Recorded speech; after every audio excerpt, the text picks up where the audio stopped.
Thank you very much to Dave Miller, who's with me in the box here for round 4 of the Kart 88 Championship, coming to you tonight from Portland International Raceway, where we are a little bit late on this, but sorry for that. But that's me being a bit of a mistake, doing a bit of a mistake. But anyway, how are you, Dave? Very well, Jonathan, thank you. Good evening, everybody out there on YouTube and the rest of the world. We're here now for round 4 of the historic sim racing organisation IndyCar 1988 Championship here from sunny Portland, Oregon, for the G.I. Joe's 200. It's going to be an exciting race on this difficult circuit. Many opportunities to run wide, cut the track, gain many issues. But it should be a good one for strategy and for good racing. Indeed it will be, as we are in warm-up. I'll have a quick bring up the track map very quickly here. The Portland International Raceway, it's 1.922 miles long, or just barely over 3 kilometers. And we'll be going for 104 laps, equaling about 199.9 miles.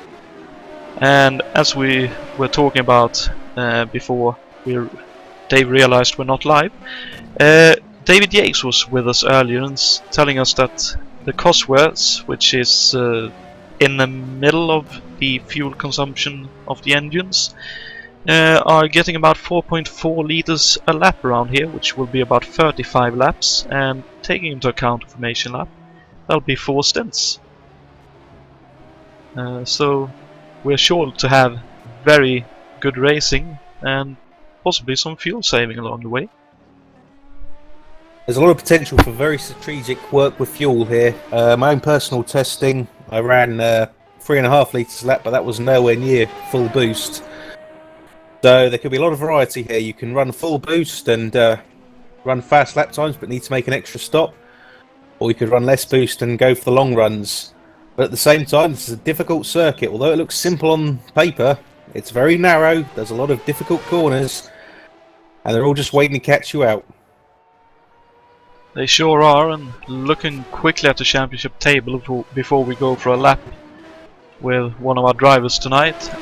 Richard Coxon and David Yates shares the lead on 46 points each.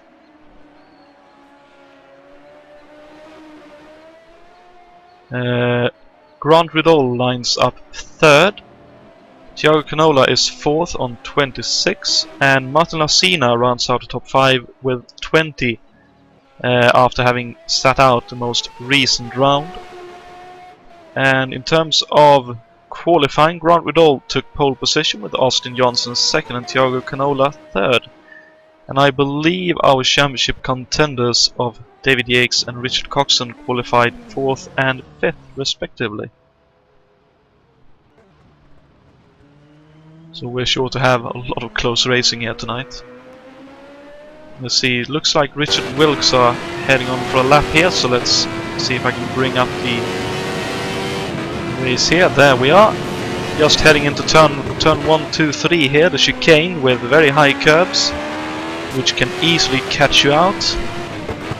Up a bit of a hill and into turn 4. A triple apex right-hander, tightening right here. And then a very long sweeping left-hander at, I believe, turn 7 by American measures. And then we have a sweeping corner which tightens very hard, as we can see right here. That's a very difficult one. That will be a lot of action there, I think. For sure. And onto this curving back straight,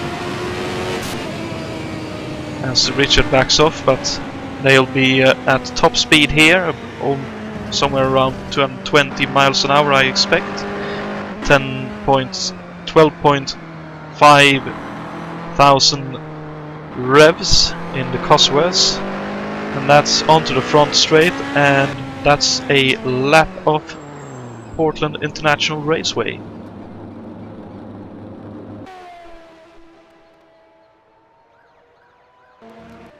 I'm just trying to find So Thiago Canola in one of the Dick Simon stable cars, of course far up in qualifying and looking to have a good race here. I know he's been struggling earlier in the season, but hopefully he'll have a good one here. Indeed, it's been a difficult season for many drivers so far. A lot of retirements and a lot of issues. But hopefully they're looking to consolidate. It's still a long way to go. We're only on round 4 of 16 so far. So everything is still to play for at this stage. Indeed, as we could see up in front of Thiago, Mick Chapman in one of the Penske's having a bit of a moment on the braking in the SS section, and that's surely one of the bigger troubles everyone will have here, keeping the car on the track in these mid-speed corners. Quite agree there, Jonathan. The track is a lot narrower than you think it is, and these cars are quite large for single-seaters. We've also got a lot of turbo power and not a lot of downforce, so keeping it between the white lines and on the track is going to be very difficult. That could be one of the keys to the race, is avoiding a track limits penalty. For sure. As you can see, number 3 of your balls with one of the Chevrolet powered cars, as we are now heading into the race session.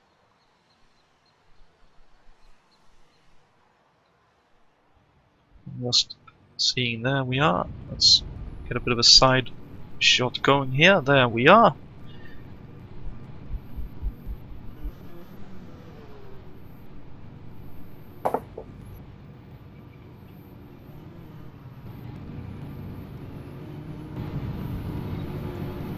So we can see here, of course, Grant Riddell on pole with his number 2 STP sponsored Lola. Second, Austin Johnson in the number 56 machine. Thiago Canola lines up third, as we mentioned earlier, in the Dick Simon entry.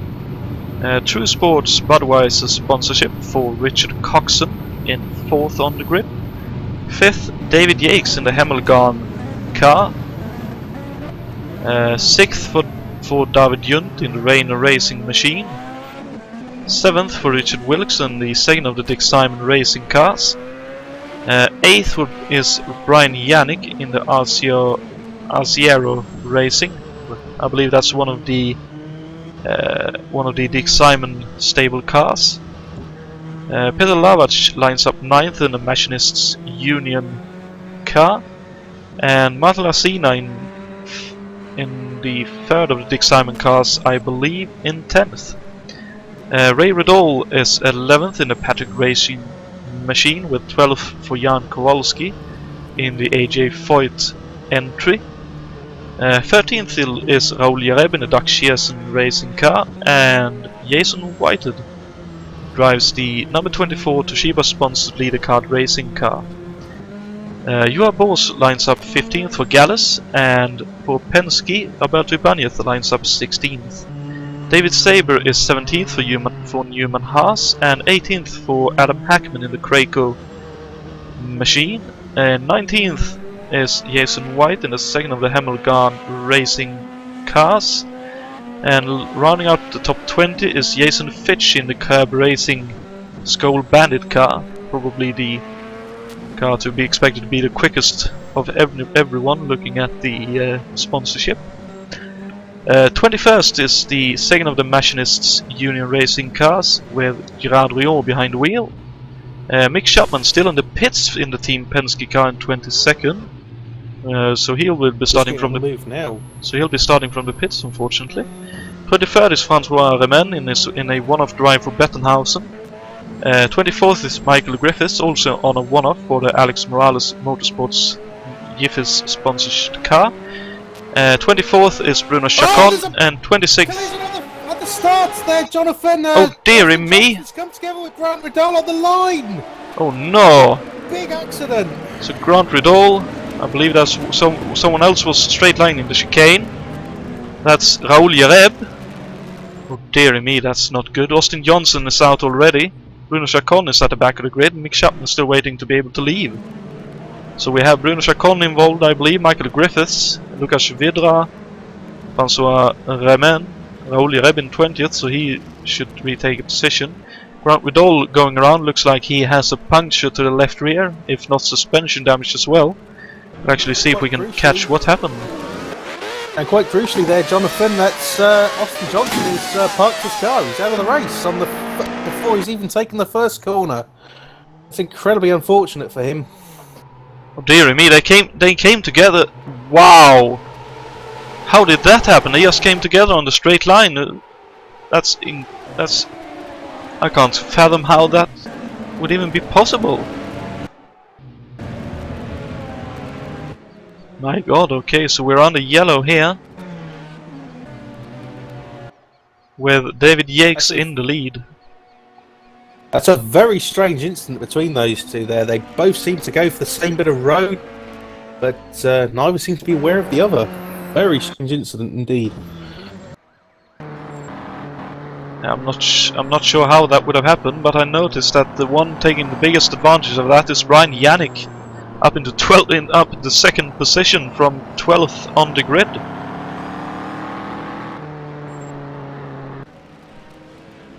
Thiago Canola is third, Martin Lassina fourth, Peter Lavac fifth. There's been a big shakeout in positions.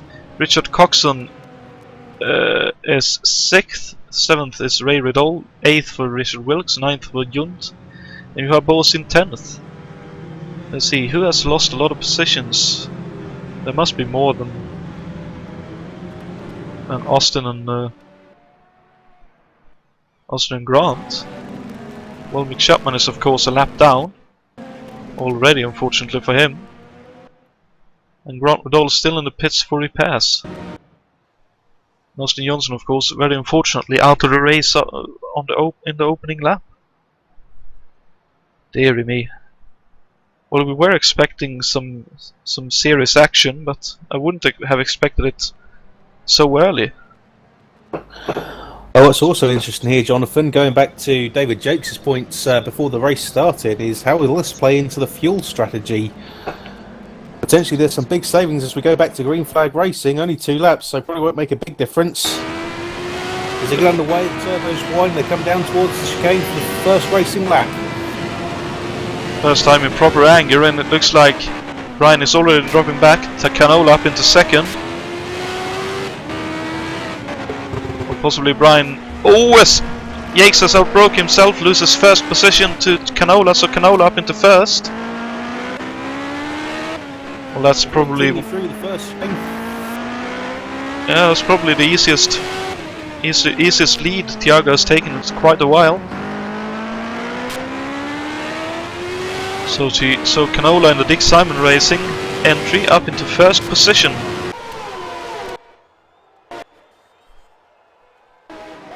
Now we've got another yellow. Oh no. Well, let's see if we can find out who that's for. Looks like quite a few is in trouble back here. Looks like turn 7, there's quite a few slow cars there. Yeah, possibly someone span ended up on the racing surface. And everyone else was caught out. Well, Adam Hackman is struggling with some sparks from his car. I wonder if he has some damage.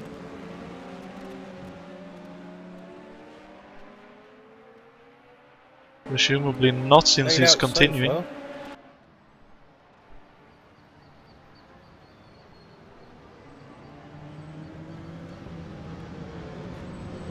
So we're on the yellow once again. It doesn't look like there's many changes except for first, second, third in the top 10. Jason White in 12th, doing a good job so far.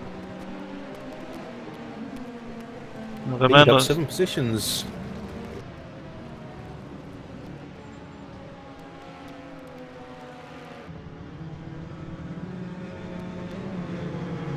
That's definitely a good job. Lucas Vidra is of course also in a one-off drive for the Dale Coyne Racing entry, the best sounding engine in the field. A naturally aspirated stock block V8. Very much down I do on... wonder I do wonder, Jonathan, with that engine, it's proven so far to be very efficient on its fuel. I wonder if he could potentially do a one-stopper this race. Maybe make himself a decent result out of it. Well, I believe that Dale coin entry was one-stopped last time we ran this series at this track. Though I'm not entirely sure, but I believe that's the case. As Grant Rudol is still in the pits, so that's a lot of repairs to be done for his car, unfortunately.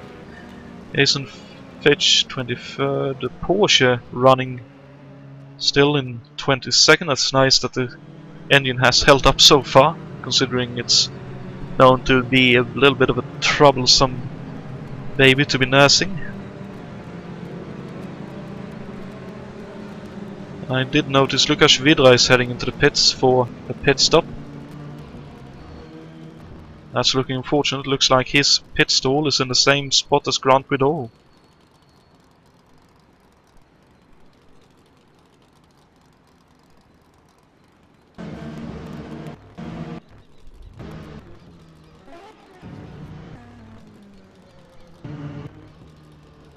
So that'll be a lot of lost time for Lukas unless he's being serviced right now.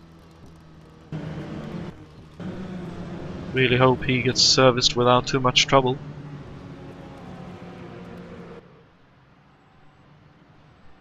Indeed, he's already going to have a difficult one getting that car wet from behind Grant's car there. If he can't get serviced, I hope he goes out before the safety car comes around again, so that he at least remains on the lead lap for now. Speaking of which, we're now looking at the safety car coming up towards the final chicane and up to the last corner. Eventually we could be back to green flag racing very shortly.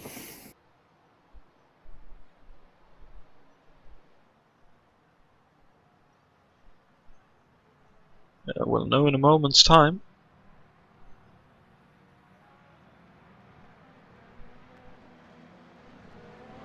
As it sounds like there are some higher revs, so possibly we're going back to green this time by.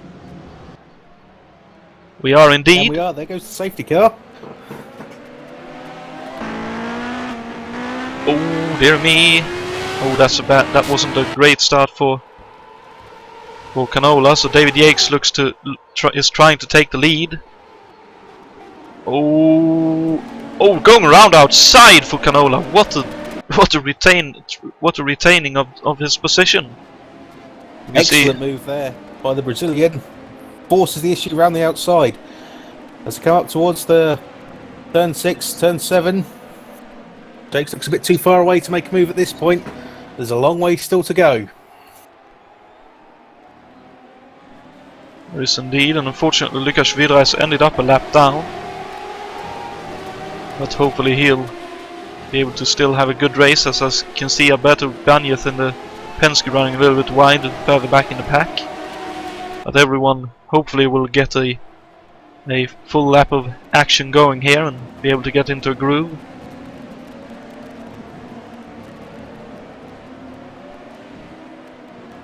Going on to the front straight, Richard Coxon's got a run. Oh dearie me, there's... Will he make a move into the front, into the first chicane?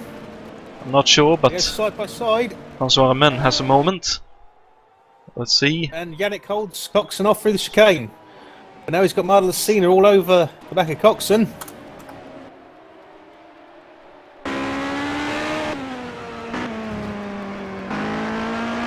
And here we are on board with Martin Lucena behind these two. Brian Yannick hoping for a good race, I'm sure. But Coxon of course wants a win to keep himself in the championship hunt. Oh, and all sideways and crossed up going onto the back straight for Coxon now. Trying to get all the available horses in his... Oh, I thought he was going for the move then. As many horses as his poor Yud power plant can provide him. As Lucena behind made a bit of a mistake there. And here comes Coxon. Looking up the inside, looks like this time he'll have the position done. Yep, Brian Yannick backs up and lets him by. Oh, as Coxon runs a little bit deep in the chicane there. Oh, and Kowalski loses a position to Johan Bors as well.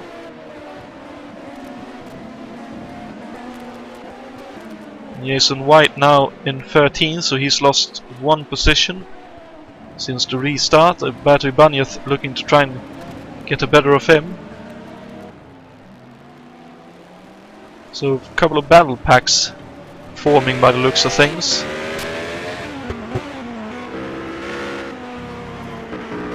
Further up the road there, Jonathan, we've got Richard Wilkes looking very closely at the back of Mark Lucina's car. Looks like he might be shaping up for a move into the chicane on the next lap. Right at the final corner, Lucina runs wide. Wilkes potentially gets a good run. See, there we are. He does, he's got the momentum.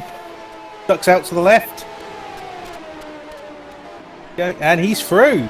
Oh, that looks like a fairly easy pass to make. I'll also notice Richard Coxon made a move to go up into 3rd position, so he's doing his best.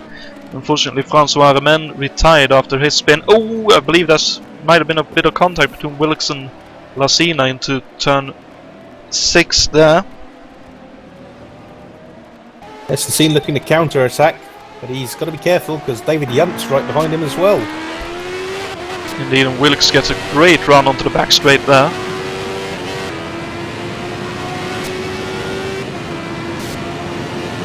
David Yunt will be looking to make the same manoeuvre that Richard Wilkes did. Then he gets a better run through the chicane this time. Will he get a good run down the straight? That's the main issue. Let's go on to the drag strip. David Yunt's too far back this time to make a move.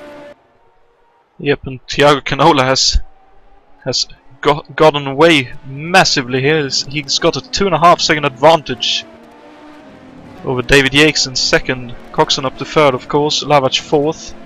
Ryan Yannick still in 5th, so he's doing a great job so far in this race, about 10, as we are 10 laps in now. Wilkes 6th, just having gotten past Lucina, and Junt of course trying to seize him up, currently in 8th. Kowalski doing his best for AJ Foy to try and catch up to the group in front, and he has gotten back past Juha Boos in since we last saw them. Ray Woodall as well trying to do his best, as does David Saber, both with Ilmore power plants, as Jason White unfortunately goes off the road and falls down to 17th position. That's very unfortunate with the Hemmelgarn car. He'll be looking to do a bit better than that, says now he's got Gerard Rion close behind him.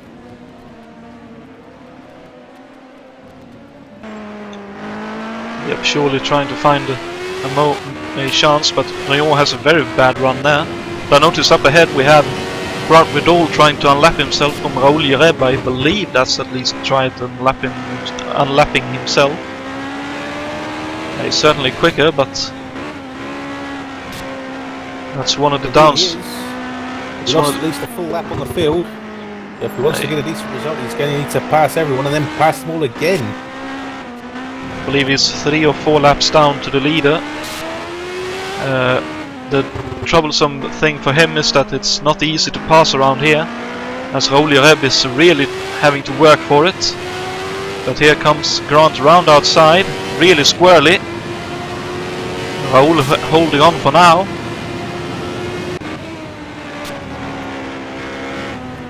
To be fair, I myself wouldn't be going that hard to try and keep a lap driver behind, but that's me.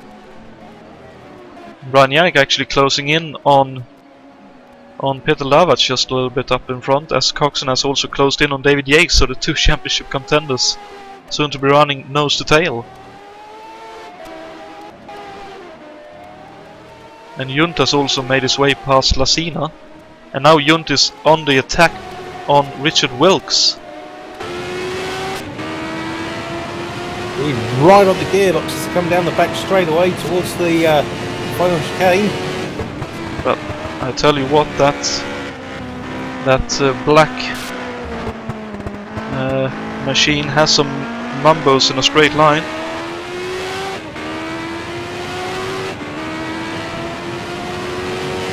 You can see him pulling away from David Yates' car down the straight. Oh, but in the braking zone. Wow! I did notice Lucina earlier almost ran into the back of Richard, as does Junt right now, as he looks up the inside. Wow! Very close that time through that corner there. Come through turn 6 up towards the difficult turn 7. David Yunt's still hunting around, but Martin Cena's very close as well. He still wants to be involved in this one. I believe it's a difference in setups. Richard Wilkes clearly has less wing on the car, being slower in the S's, but look at him in a straight line. Just pulling away like a... Sorry, go ahead. Apologies, and behind all this is Jan Kowalski, looking to take advantage if they do tangle. Here we are on board with him now, as he is definitely closing on Lacina down the straight. He'll have a move, he'll have a chance. Can he make it? He does. He's up into 8th. Nice pass there. As Junt is looking up the inside of Richard Wilkes up ahead. Oh, very close again, but between those two it looks like. And Richard forcefully shuts the door.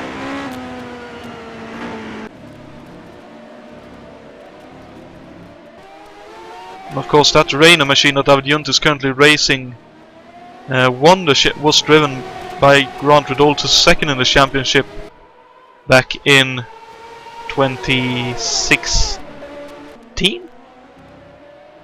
2017, I believe. indeed, Jonathan. sorry. I'm still in 2018 in my mind. So in 2017, the number 10 Renault machine was second in the championship behind a Machinists Union car that unfortunately reigning champion Jakob Fredriksson can't be driving this time around due to work commitments. As David again is really close going into the S's section. It's a big run through the S's. He just isn't close enough down the straight to make the move. That's one of those situations where Richard ain't doing anything wrong. He's just running his own race and doing a good job at it as well. So Indeed. So Jan Kowalski's looking to make the move on David Junt. Looks to the outside at the chicane, not this time, but he's right there. As is Martin Cena. I believe Kowalski is another one who's running slightly lesser wing in his AJ Foyt Enterprises car. Now up in the top revs, he's closing, he's really quick. Oh wow! Oh, and he'll be really vulnerable. Oh, Lacina doesn't quite go for it though. Further up the pack there, Jonathan, we've missed it, but Richard Coxon has now taken the second place from David Jakes. Well, I wouldn't be surprised if David just let him go to not end up in too much trouble, as the leaders are already hitting traffic on lap 16. Oh, as Chapman ran straight through the chicane. Oh, and Jake's running really wide. It looks like David might be struggling with a bit of understeer. There was a lot of turning in that car. Brian Yannick is now right behind Peter Lavach for 4th and 5th. Let's see this. I wonder if David Jakes is already working on fuel saving at this point. It could very well be, as we're back with this battle pack for 6th, 7th, 8th and 9th, as they are a bit more strung out. But oh, there's a car part! Someone has gone off in the first chicane. Looked like a suspension arm to me, Jonathan. Car parts of all kinds. There are a few drivers out. We have Jason Fitch out from 24th position. Didn't catch him retiring. And Lukas Schwider unfortunately is off. And it's Juha Boos who crashed in the first chicane. Must be. He's missing both his front suspension components and wheels and all sorts.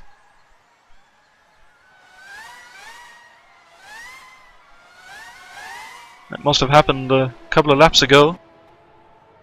Oh, and Jason White is in the pits for repairs by the looks of things. It looks like, yeah, he lost his front wing somewhere, so he's unfortunately into the pits for that. Gets a new one fitted. As they come out of the final corner, David Junt is right on the gearbox of Richard Wilkes. He has a look into the first chicane. Not quite there this time, but he's very close. There's less than 2/10 of a second in it as they come down into turn 3. But Jan Kowalski's also in there, as is Martin Lasina. 4-car pack for 6th position. I'm fairly sure David Junt put some more boost into the engine that time round. Oh, but now he's in a bit of trouble. And all crossed up, trying to put as many ponies as he can to the tarmac. And he has to take a defensive line against Jan Kowalski. Jan Kowalski could go around that side, and he does! Kowalski up into 7th. Excellent bit of driving by Kowalski. A good run and a good drive down the straight. That was all he needed that time. Indeed, and he set it up in the on entry to that corner, heading onto the back straight. Noticed he was a little bit wider and cut back to get the run. Interesting if he can, if he has the momentum to make a new move on Wilkes, they get caught up in the slow cars. It's Mick Chapman. Oh, Kowalski outbroke himself, and Junt backs past. That's unfortunate for Jan, but he has done it once. He should be able to do it twice. Very good use of the traffic there. He picked his moment perfectly to take that position. He did indeed, the Swiss, and just like the Swiss clocks, he is in the top 10 once again. But Jan Kowalski with a run once again. Wow! Oh, and Bruno Chacon. Oh no! Oh no, no, no! Both Martin Lasina and Jan Kowalski. Can either of them get out of there? Looks like Jan Kowalski has lost the rear wheel. He's trying to rev the engine, but he can't get anywhere. Lasina is trying to get somewhere, but I'm not sure he can do anything. I believe he has lost both front wheels.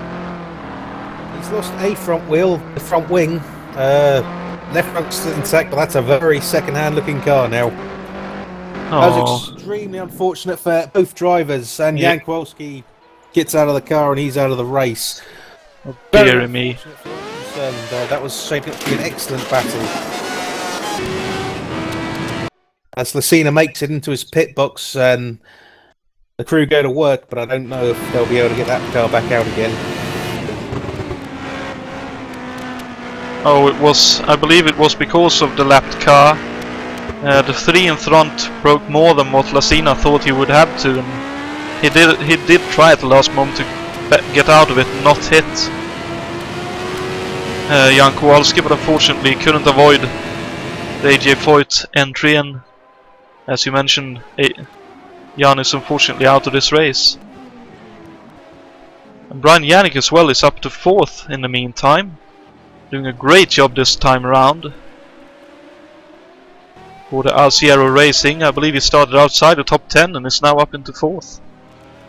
Always runs wide though. Leading for 6th position, the race isn't over. Richard Wilkes and David Junt are still very close together as they come out onto the back straight. Wilkes holds position, Junt is just over half a second behind.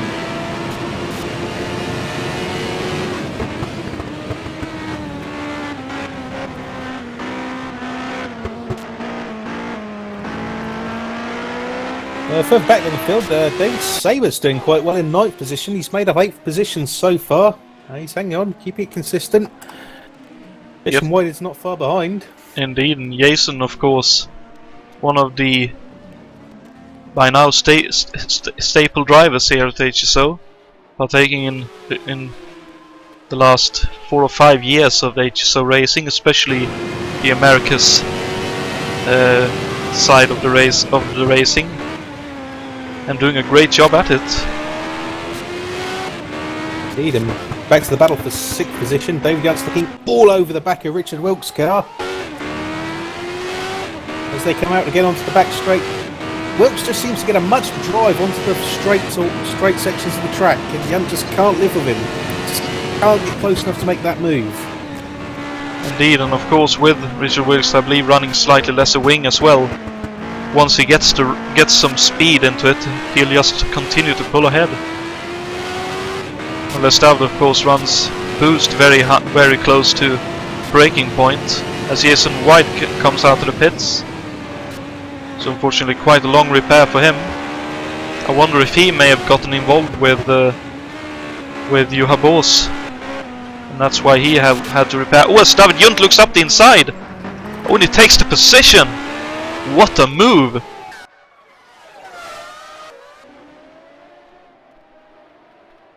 Let's watch it right here. Fantastic. Wow!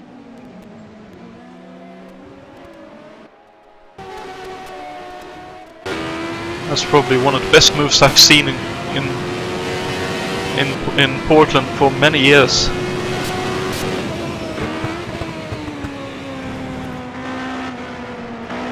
And I can't help but think that David Junt will now pull away from Richard Wilkes due to the fact that David has more speed in the S's.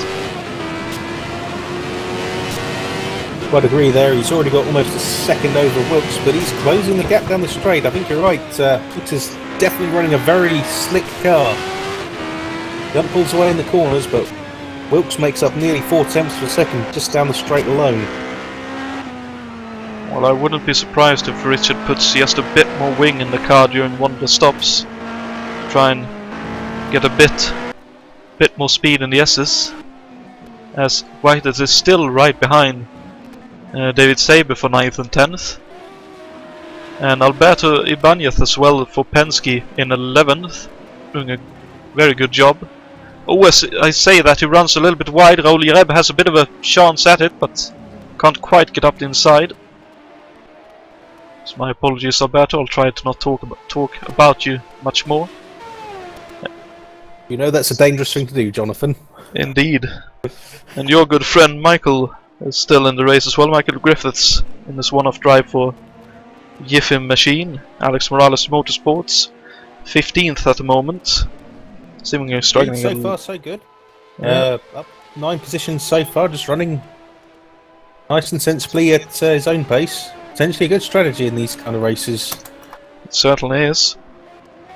And meanwhile, just behind them, Mick Chapman takes Bruno Chacon for 16th position. Well, uses the power of that Ilmor engine in the Penske, drives around the Porsche. Yep, and I believe the Porsche will have been on 3 less boost or something compared to poor old Bruno. It was probably worried by Mick looking evilly at it. Fair enough. It was one of those jump out of the way, it's coming! Sort of situations. As Mick runs very wide there. And Bruno as well is one of those who drives his own race most of the time, doesn't end up in too much trouble, and usually finishes quite well. Oh, and actually it's a very viable strategy in these sort of races with a high attrition. Indeed, and that was actually an unlapping for Mick Chapman. Is still a lap behind Bruno due to him starting from the pits and being sent to the back. And let's see, so Martin Lasina has also retired from the race, so unfortunately Lukas Vidra is also out of the race. Now that's unfortunate to see. I was hoping for a good race for the Dale Coyne entry. But Canola still in the lead, and despite the traffic, he's increased his gap to the cars behind by another second. He had 3.5 seconds, but always caught behind. He gets balked by Ibanez, and Richard Coxon's closing all the time. And now Alberto very from 5 seconds down to under 2 seconds now. Wow, well, Alberto did the right thing in the end. When he could get out of the way, he did. And Mick Chapman looks like he's in a bit of trouble. Looks like he has some damage. So unfortunately, after unlapping himself, he has found some kind of trouble. But as you say, Coxon really close now. 2 seconds behind, as we are closing in on our first pit stops as well, just under maximum of 7 laps away. Oh, and Coxon can now see Canola up ahead. Oh, and he gets balked again. Caught up behind Jason White, and Richard Coxon is now less than half a second away. Oh, this is a real battle now. And of course, this Yud-powered car can probably go 38 or 39 laps compared to the Cosworths and Ilmores. So he's in the box seat now. Canola again gets balked, this time by the Porsche. The Porsche of course can't do much, just stay to one side and be predictable, and he did just that as Coxon looks up the inside into the last chicane.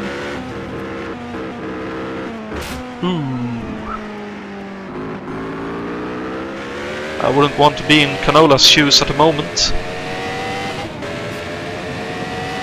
That Budweiser car is looking very threatening indeed. Very difficult traffic now. He doesn't have a significant performance advantage car-wise, only over the cars in front. We can't rely on that to get past. He's almost relying on the cars ahead to see him coming and facilitate the pass. But one of the rules of IndyCar, they're not obliged to do so. Indeed not, and while they aren't obliged to do it, HSO is a very nice place, so with respect between drivers, at least that's the idea, and we all try to abide by that mantra of... Indeed we do, Jonathan, but on such a narrow track as this, it's not always easy. Wow. And Oljereb trying to stay wide here, I think, to try and let them by. But that was again Canola getting balked a little bit. He does, and Coxon uses that to his advantage, gets the slipstream. Let's look at the inside. Looked like he backed out. But when he runs a little bit wide, drops back a little bit.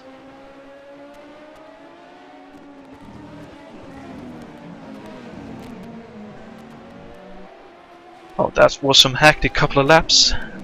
Oh, and now David Yates gets balked by the Penske of Ibanez as well. And Brian Yannick now has Peter Lavac for close company again. Ooh. Looks like Yannick is struggling a little bit with managing the traffic.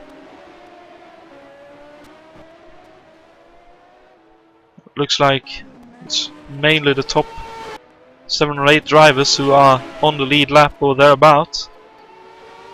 As Chapman gets out of the way of the battle for 4th and 5th. And Grant still trying his best to regain positions. Not entirely sure where he is. He's 18th in the race, but I'm not sure how far behind other drivers he is. I believe, okay, so to nearest car ahead, it's just under a minute, and that's Mick Chapman.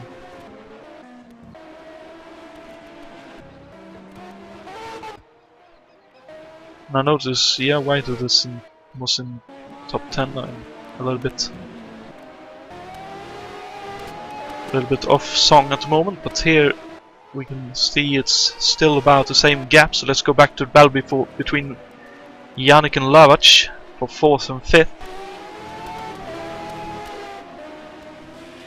Sierra Racing against Machinists Union, with the Porsche up ahead. Coming to the chicane, it's Yannick leading from Plavic, but will he be held up by the Porsche of Chacon? Looks like he might, but he had to get on the brakes a bit earlier there. Is that giving Plavic the run? So they come onto the drag strip. Chacon gets over to the right out of the way. Plavic looks like Yannick may be running lower downforce. He drives away down the straight. He probably has a bit less downforce, but it can't be much. Of course, he ain't that slow in the SS either, so I think Yannick has a very good... Oh dearie me, yes, there's a bit of contact there, I think. Just a slight nudge. That's Lavac trying to stay as close as possible, but I think he overdid it just a tiny bit. By the way, good fight here for the moment.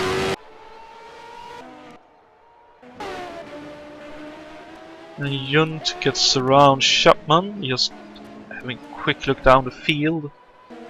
See if there's any battles developing, but it doesn't look like it, so...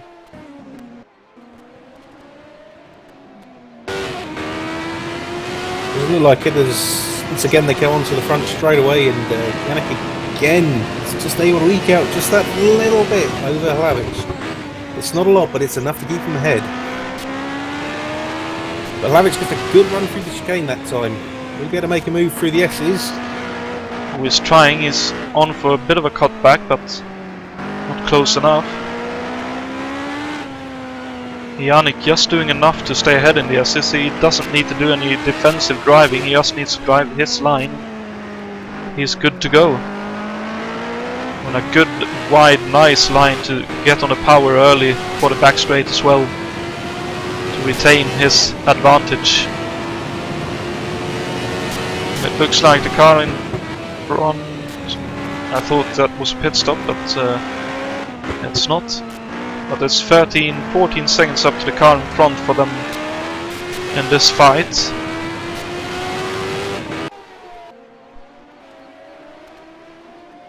As I'd expect, Canola in the next lap or two. I don't think the safety cars will have given them that much more than that in terms of fuel saving.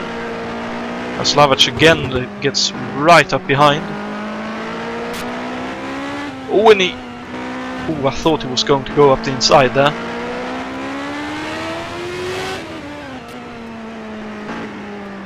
Enos Canola comes through the final corner, he stays out for another lap. Richard Coxon's less than a second behind him now. Not quite as close as Yannick and Lavich, but he's not far away.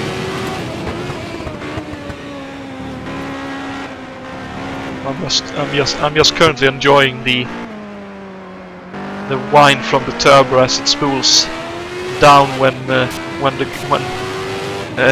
Brian was entering the chicane. And it's just a magnificent sound.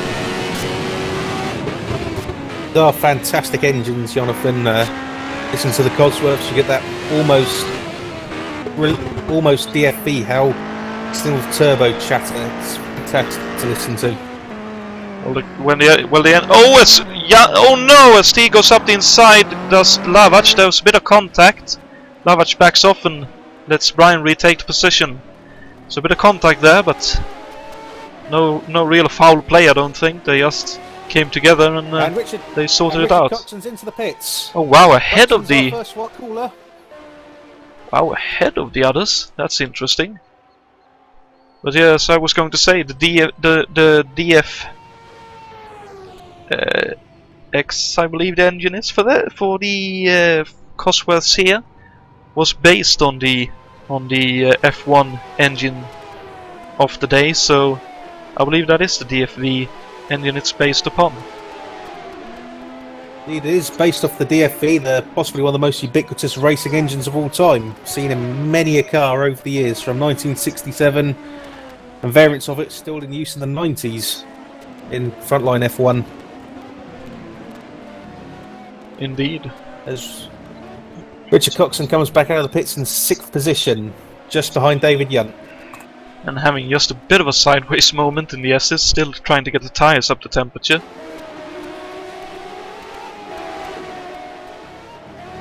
Yogi Canola stays out another lap, as does David Jakes. When the battle for what is now 3rd is heating up. Lavich is really close now due to the traffic. We have Alberto Ibanez and Michael Griffiths just ahead of Griffiths, goes to the inside and lets Alberto by, and not sure. Oh, we have a lot of smoke. Oh, there's a crash. Oh, that's Raul Sherabini. Oh, on the front straight away. Oh no, no. Oh, dearie me.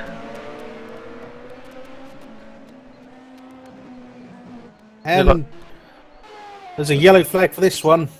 Understandably so. So Alberto Ibanez retires immediately. Let's try to find out what happened to Raul. Oh dear me, this looks like that must have been that's either a bit of lag or it's a hardware failure of some kind. His car just left into a bit of a retaining wall where they have track service equipment, and that took him out, and poor Alberto had nowhere to go.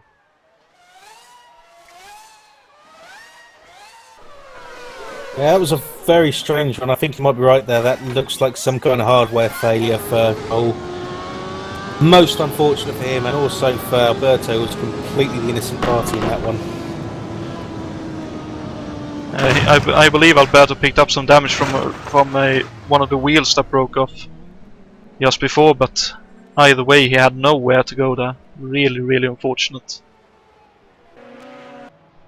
Now we'll probably see a big round of pit stops here. The big winner out of this, if it goes the way I think it will be, will Richard Coxon. Take a lot of track position now. Well, Canola, Jakes, Blavich and Yannick will make their first stops. That's very much true. So what looked like a questionable pit stop has turned out to be a fantastic one. And unfortunately for David Sabre in 10th, he and Jason Whitehead has lost out in terms of track position. They are behind the race leader. So the top 8 on the lead lap, the rest a lap or more behind. Let's see. Leaders. Here comes Canola, Whitehead, Sabre, Yakes into the pits. They're all coming in. Going to be a race off pit road for this first round of stops. Will indeed, and it'll be interesting to see who wins it. So I'm just trying to maneuver the camera. There we are. There we get.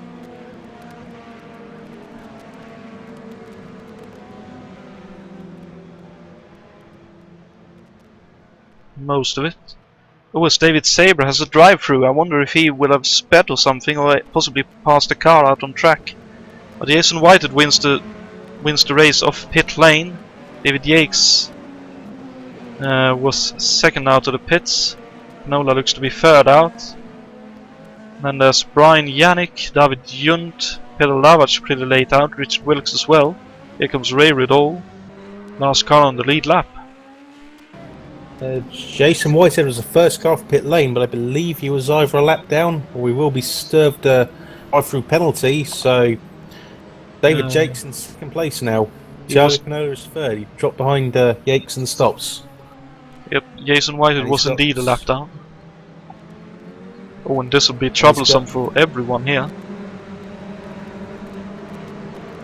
Sorry if I cut you off. Go ahead. He's now. Let's say David Jakes now has David Sabre between himself and Thiago Canola. I wonder if he'll be looking to take advantage of that. He very well could, but the happiest one at the moment must be Richard Coxon. I mean, he has, as you mentioned before, a good pit stop and good pit stop timing. He has many cars between him and the leaders and can put many more behind himself and the next car in line. So he'll be laughing his head off, I think. But was unfortunately many of them peel off though. So he only gets one car. That's the lap cars. Yeah. Come for their stops. I wonder if that may have been what was the issue for both Jason Whitehead and David Sabre, that they were a lap down and pitted on what would be the leading car lap. Very possibly, very possibly. Also interestingly, potentially, who has stayed out, it's Grant Riddell who's at the head of the safety car train. A few laps down, but slowly trying to claw his way back up the order. Will help him along. Indeed. So he has regained one lap, so he's now 3 laps behind. It looks like, considering how he is weaving around, it'll be green flag this time round.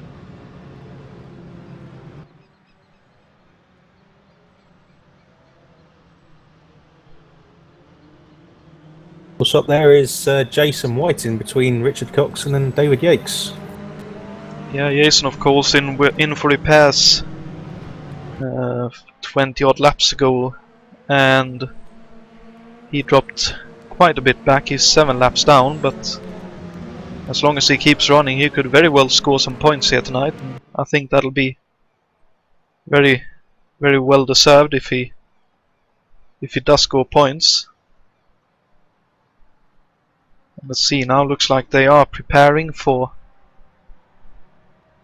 a race start, and I wonder if we're losing frames. Doesn't say that we're losing frames, but I'm noticing a little bit of a trend there, but hopefully it's not an issue, as we are going back to green flag racing. Yeah. Good start by David Jakes there, pushes Jason White very quickly. I believe Jason White doesn't want any piece of that. He's gone right out of the way, actually, yes. All of them running a little bit deep in the chicane, and David Jakes not that far behind Coxon now.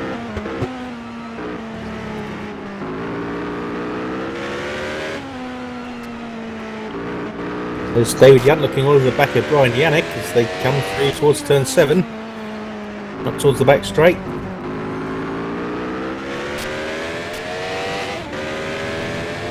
We can also hear when riding on board with Richard here the difference in the engine notes.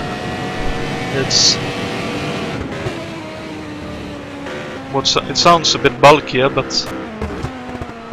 it's actually a slightly lighter and smaller engine than the Cosworth.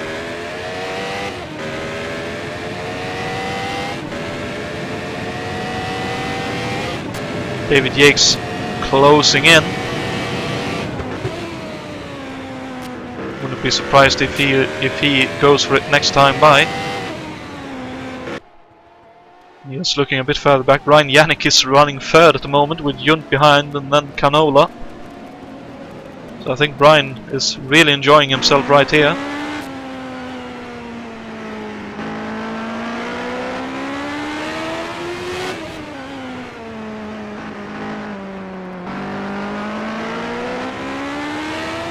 There's a bit of a wiggle coming on some back straight. David Jakes right behind him to come up to the chicane. Oh, and there he goes. Oh no, he backed out! I thought he was... Wasn't quite close enough. But lets Richard Coxon know that he's there. He's waiting to pounce whenever he gets the opportunity. As they come onto the drag strip, Jakes has the slipstream. Starts reading him in.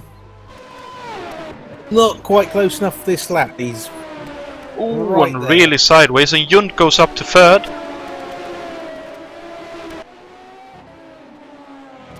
So Coxon still in lead with a bit of a gap now. Yunt third, Yannick fourth, Canola fifth, Lavat sixth, Wilkes seventh, Riddall eighth.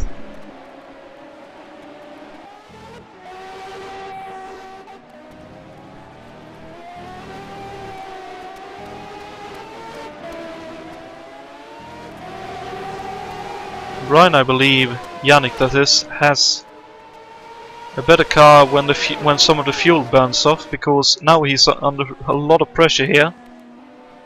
First from David Yunt earlier, and now from Thiago Canola.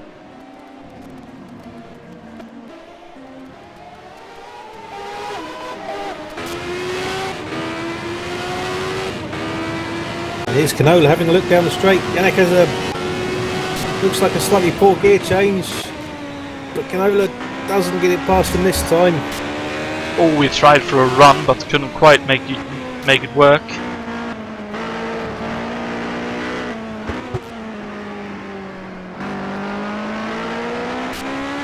I must say, Brian has some fantastic lines in the S's. And for Tom Fitch in the YouTube comments, Grant and Austin had her coming together on lap 1 off the start, and both, well, Austin dropped out and Grant is now 3 laps down as a result.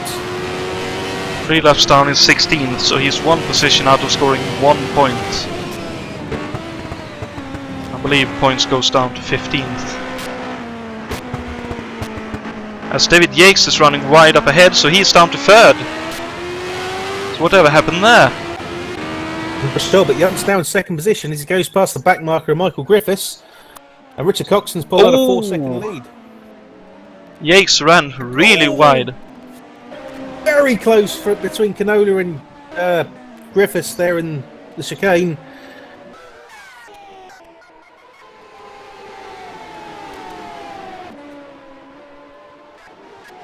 Whoa! I just caught that on the broadcast now.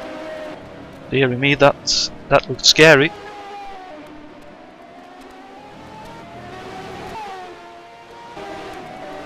So Coxon now with a massive lead, almost 5 seconds. Due to that moment for David Yates, ran wide in the coming out of the chicane into the last corner.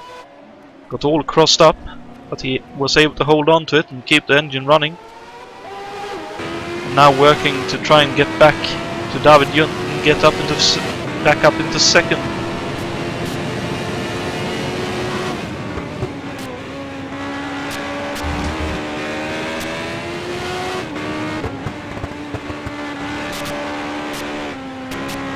Oh, as Canola runs wide behind them. Not by much, but he drops back 4 columns.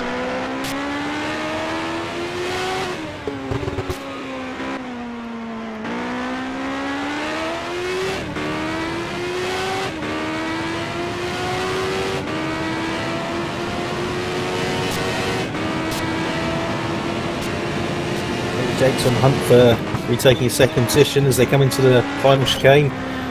Right behind David Junt as they come into the last corner and onto the front straight.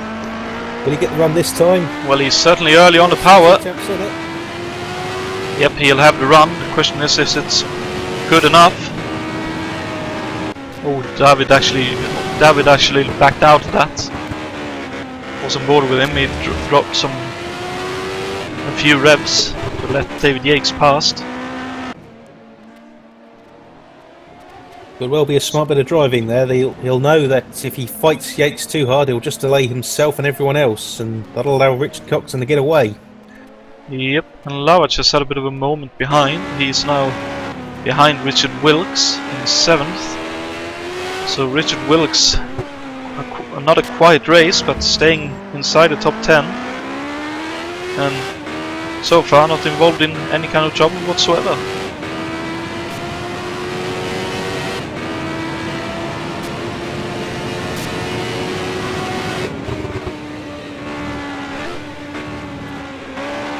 On the road now, David Junt's under a lot of pressure from Thiago Canola. They come down the front straight. Canola's not quite close enough this time to make the move. He has a look anyway. No chance this time. Yeah, trying to unsettle David. That's not an easy thing to do. So you'll have to try again later on.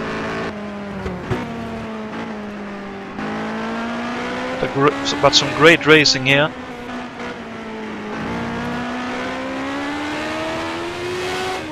Good fun stuff to watch as Thiago's trying for a good run down the back straight, and he has a great run, almost too good. Oh, as he almost hits the gearbox of David Junt there. So clearly some different either wing and or gear setups. A good run, but that straightaway is very deceptive. It looks a lot narrower than it actually is. It's very difficult to run too wide through there. It sure is.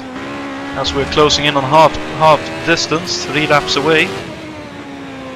It looks like Yates is pulling away, so I wonder if he's also catching Richard a little by little. I would say he has, but only by half a second so far. Okay, well, I'm not sure what the British term is, but många bäckar små, as we say in Sweden, as in many small bits leads to a big one. Oh, it's Thiago with a... Oh, he's actually up the inside! Wow! And he pulled it off. What a move. That was a very brave one and a very decisive manoeuvre there. Excellent bit of driving by both drivers there. I'm not sure David is too well pleased with that, but both of them survive. That's the main thing. As long as he survives, he can have another go back at Thiago. Indeed he can. As Coxon now 4 seconds ahead, so about a second Yates has gained. I wouldn't be surprised if Richard is playing the tire game right here.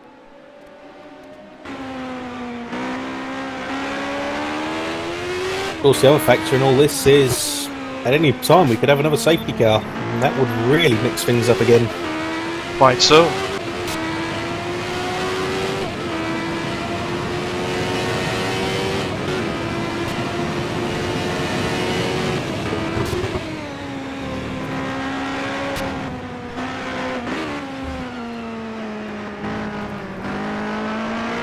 It's impressive to watch Richard Wilkes at the moment. Through the last chicane there was no histrionics, no inkling of trouble whatsoever, just very smooth, very nice. And the same thing in the first chicane. He's really in the groove at the moment.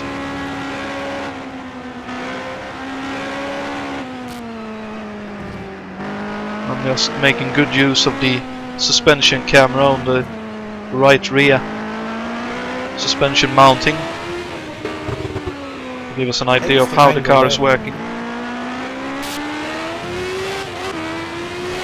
An excellent angle, but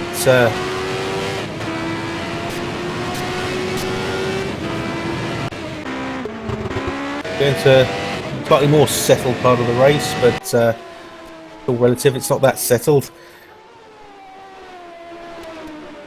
Well, for sure ain't easy for the drivers.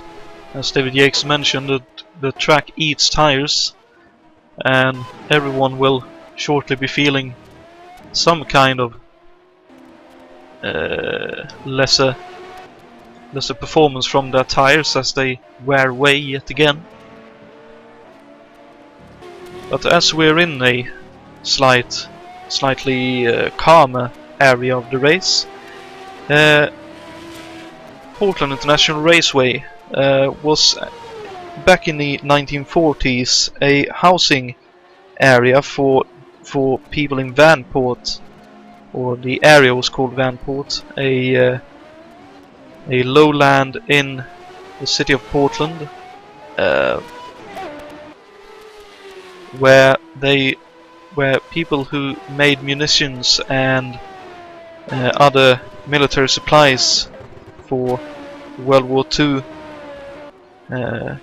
battles for the Americans were living. And then in 1952, I believe, it was all overrun by flooding, and the housing and the community was destroyed, but it was later reclaimed from nature, and in the 1960s they started using the area as a racing venue, using the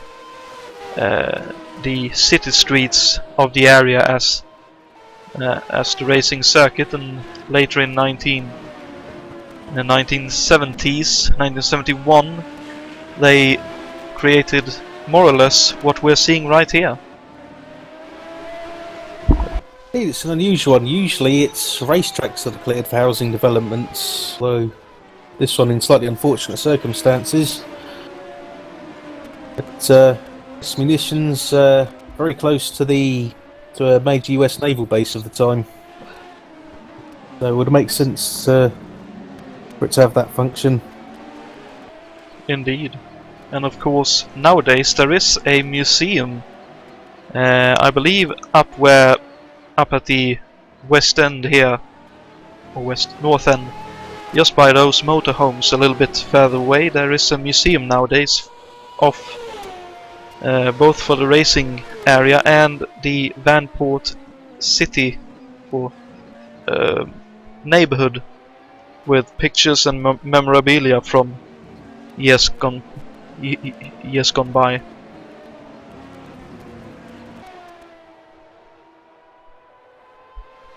Meanwhile, looking back at the race, David Jakes is coming under pressure from Thiago Canola for second position again.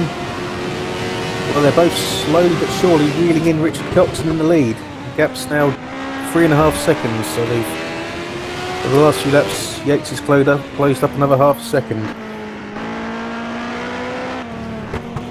Indeed they have, and if they work together I'm sure they'll catch him even quicker.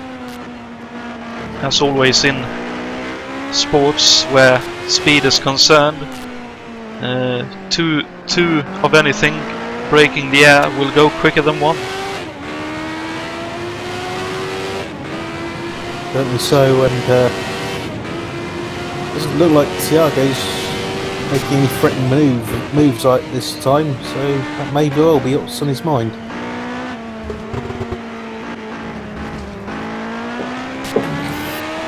Certainly possible. So we can see the airplane up ahead, flying around with a banner.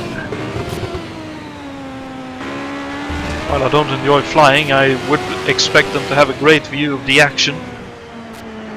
Oh, and a lot of traffic up ahead. I believe that's indeed Richard Coxon hitting it right now. Yadrion got out of the way, but there's another 2 cars for him to negotiate. So this could be a lot of time lost.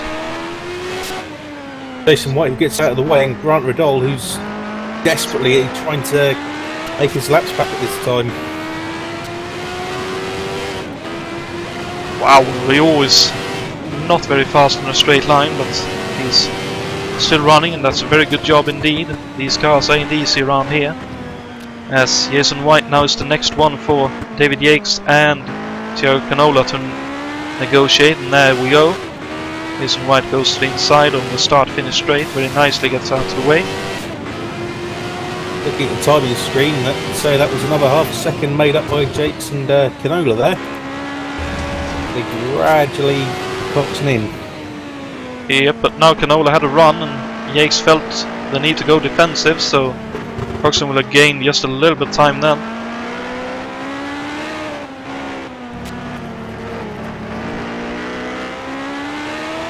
But Brian Yannick doing a great job still in 5th, I noticed on the timing screen, and Lavac still haven't found his way past Richard Wilkes, so Wilkes, with his stellar, nice, consistent, smooth driving, is staying ahead.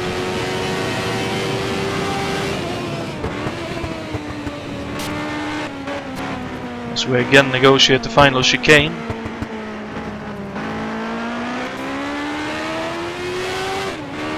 About us. Now got ahead of Riddell.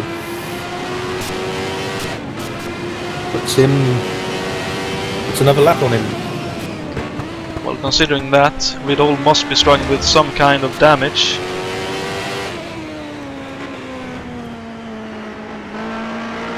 The car took a massive whack in that first lap accident, so it's probably not going to be in the best shape after that. Indeed, but I notice he has gotten by Mick Chapman, and he's now in 15, so I believe that's at least 1 point for Grant as long as he finishes where he is. So I'm sure he'll be happy about that, even if it's not quite what he would have wanted. Sure, at this very moment he's wondering what could have been, seeing as he's hanging on to the leader's pace and knowing that he started at the front of the field. Very much so. Riding on board with Thiago here and missed a gear. That must have been very close to blowing it. He's very aggressive on the downshift as well. He's really trying.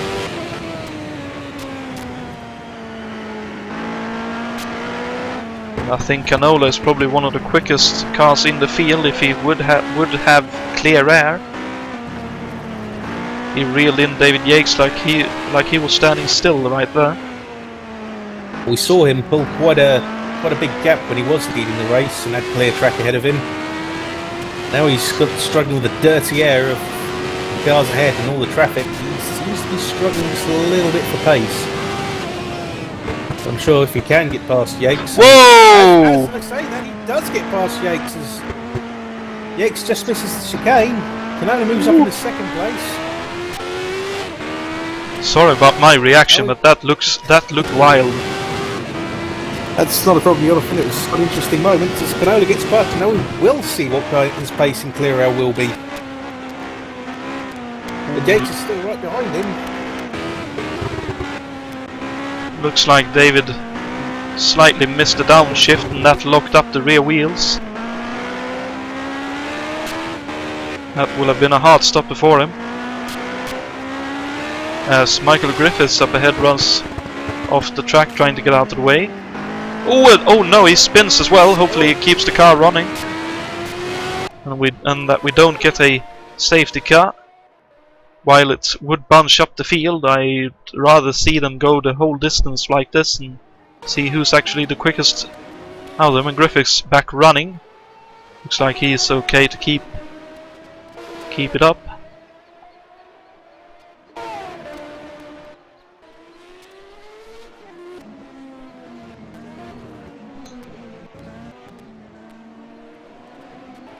And further back in the pack, we've got another battle for 6th place developing as Richard Wilkes is defending against Peter Lavich. They come onto the front straight. Yeah, he got slightly held up by Michael Griffiths, who was recovering from his moment. And now under pressure, as you say. Whoa! Peter Lavich really late on the brakes.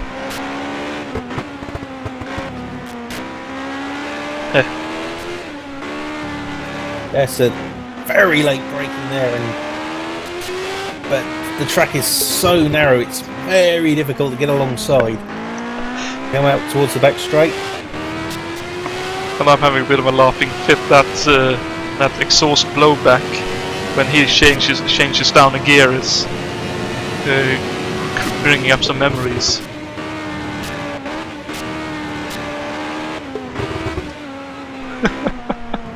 Sorry, I'm just being childish. So yeah, the battle is still ongoing. David Sabre up ahead. Looks like he may be running with a bit of damage as he moves out of the way. Now back in 11th.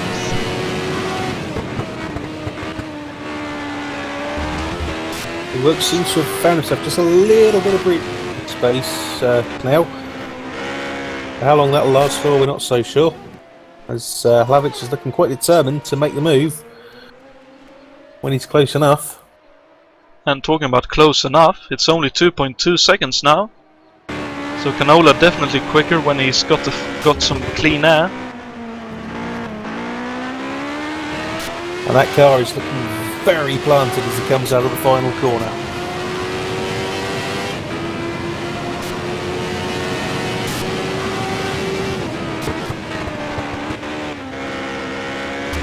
Although as he goes, he seems to be dragging David Jakes along with him, because Jakes has not dropped away from Canola. Whoa, and Coxon has a bit of a moment getting around Bruno Chacon. Oh, they banged wheels there for sure, I think, Canola and Chacon. Hopefully nothing major there. I think it was just simple outside of the wheel contact, but certainly would have raised the heart rates of both drivers. Oh, for sure. That's usually not a place where you lap someone, so I think Bruno was caught unawares as David Yates now goes up the inside, backs out of it. He does not do a Canola.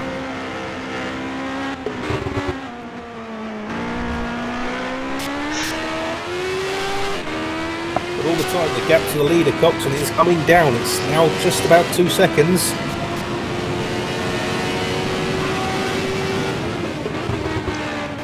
David Yates, running third, is running about a second off his ultimate pace. Slightly further down the field, just looking at the oh, as Coxon is off! Coxon is off wide!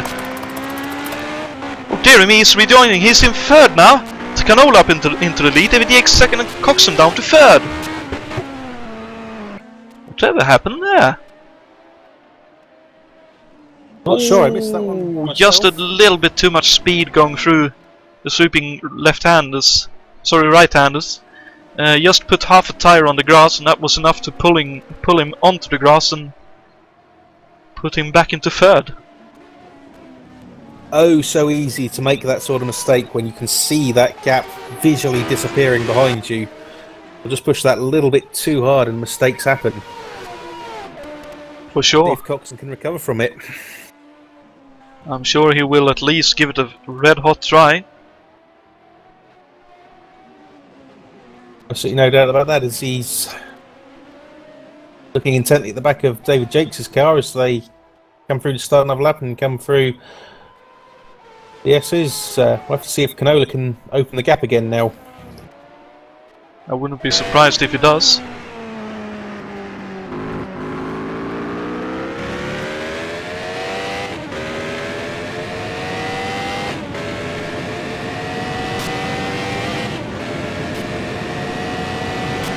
West Yates is putting him under pressure though.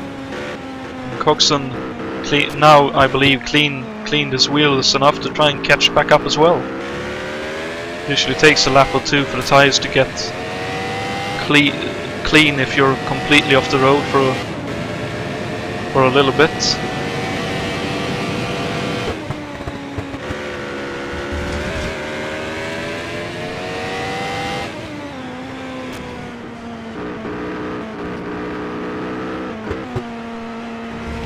I wouldn't be surprised if David Yates has done just a little bit of work on the car, because it does seem a lot quicker in traffic now. Possibly, or he may well have been doing a fuel saving run for the first stint.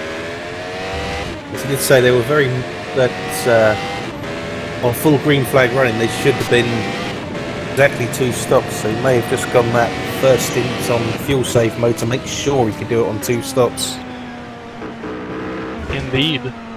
As Coxon had a bit of a moment trying to get the power on and lost a second, almost a second and a half down the back straight. And now out of the draft. David Yates really putting Canola under pressure. Definitely found something on this set of tyres, on this fuel load. As we should be looking at their second round of pit stops shortly as well, as we're on to lap 67 at this point. David Yates all over the back of Mick Chapman's off ahead of them in the Penske. Yep, but he'll surely be very nice. Yep, he stays out of the way. And he stays out of the way here as well. Ooh, Coxon is has taken a little bit of a compromise line, but nothing too bad. Good work, Mick. Ooh, David Yates now up side by side. Oh, looks like he's taking the lead. He has indeed. That's one heck of a pass. Oh, but here comes Canola up the inside. He's just about able to get up the inside. Oh, a little bit of contact, but Yates on a wide line with better chance to put the power on. Retains the lead for now. Fantastic stuff from both these drivers as they come up towards the chicane. And Coxon right behind them now. Just hang on. Oh! Canola's looking at the outside as they come to turn 4. That's not the place to be, because here comes Coxon. Jenks has just held on to it as Coxon looked to make it 3 wide through there, which probably the track is far too narrow for this, but Canola's right still with Jakes to come towards turn 7, back towards the back straight, and they come up on the traffic again. Will that make a difference? We'll find out. Racing drivers will always find a way to make it 3 wide. Don't count it against them. Indeed they will, indeed they will. As Canola shows the wheel again as they come up towards the chicane. Big lock up there for Jakes, and Canola's right on his back gear, the back of his car. Coxon just hanging back a little bit here, expecting carnage. Understandably so, as here comes Canola up the inside. Oh, surely not. Whoa! Oh, that's contact! The back wheels! The back wheels, they're both going! Wow! They're both keeping together. Here Oh, comes oh my god! Deary me! Whoa! Oh, and Coxon, Yates hanging it out sideways. Sprint carring it here. This is fantastic stuff from these 3 as they come up towards Adam Hackman as they go to the back straight again. I must say, Adam Hackman couldn't have believed his eyes when he looked in the rearview mirror seeing that. Oh, it's now David Yates is caught out behind him. There's nowhere for Adam to go right here, so hopefully it'll work out. David Yates goes to the inside here. Coxon follows him. Here comes Canola as well. I hope Hackman has seen Canola as well, so Canola can make it by as well. Yep, there goes Adam dropping behind. But I must say, both Canola and Yates are really lucky to have survived that. That was really close to a really big accident.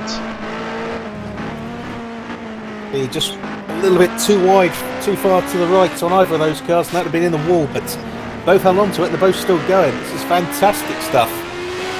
Canola's now looking at the back of Richardson. Will he be able to make a move into the chicane? That seems to be his favourite for overtaking at the moment. Well, looking at it, with 35 laps, they'll need to make it until, what would that be, 73, 74, thereabouts? They're going to need to make a pit stop again soon, I'm sure of that. We've not had any safety cars for a long time now. Indeed so, and Canola actually drops back a little bit to get a run through the opening chicane. Coxon a little bit slow. At this point you have to start thinking, when do you blink and make the pit stop? If you get it right, you'll potentially make a huge gain. Get it wrong, you potentially lose out a lot of time. Indeed, and it's also a question of, if you make the stop, how much traffic will you have to negotiate? Who will you drop behind? Will they fight you, or will they actually let you go if you catch them? As Whited says, oh! He touched the grass a little bit then. I'm not sure he did survive, but all of them survived, but that looked very close indeed. Another hard stopper for Thiago. Oh, and here, there goes David Yates into the pits. Let's see, 35, that's bang on the money. Rolls into his box, the car goes to work, 4 fresh tyres and full slug of Sunoco race fuel off the jacks. Holds for longer than expected. Oh, maybe a bit of damage then. Should it be repaired? And away he goes. Be interesting to see where he feeds out into that lead battle. Potentially, if there was a safety car now, that would really benefit his cause. That may have been a very good call there. Well, unless I'm mistaken, he has some clear air, so he could make up some lap time right now to try and get some track position, and then, of course, fuel save for a little bit.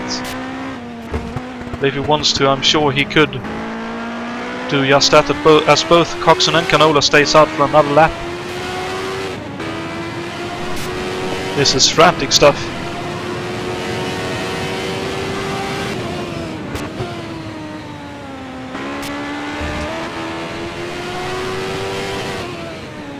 Well, then, if there is no safety car, Dix may well be able to take advantage of the clear air and get the undercut. They come out ahead of Coxon and Canola when they make their stops, because I don't think it's possible for them to run to the end of the race at this point. Indeed, and it'll be a close call. Even for David, who's pitted just now, because 35 laps, that's hitting on 71. That's 33 laps. So not sure he'll have to work just a little bit, as it looks like Coxon is now into the pits. He is indeed. Yes, Coxon's in. I think Yates just pitted at the very opening of his window.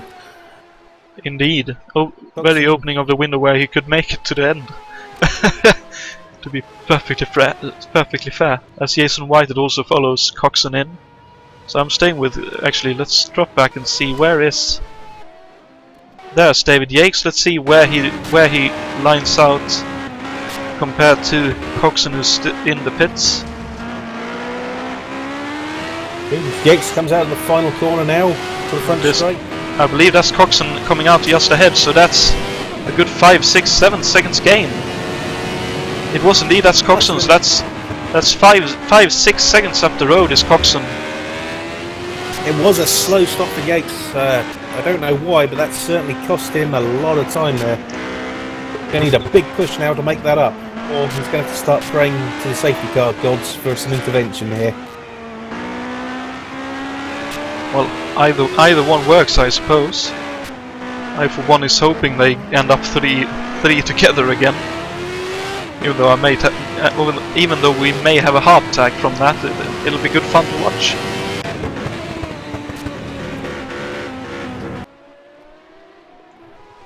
Let's also see. So Thiago's still out on track.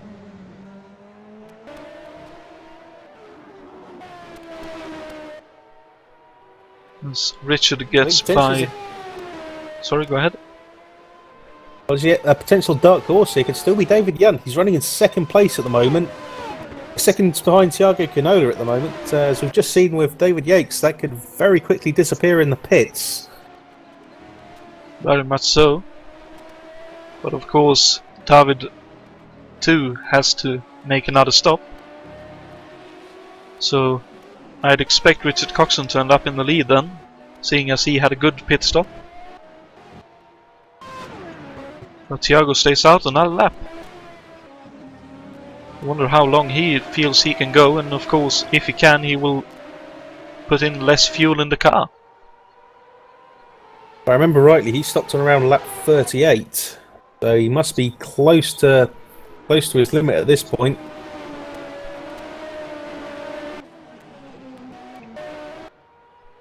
Very much so, as Peter Lavac heads into the pits. And Yates actually under pressure now from Grant Riddle.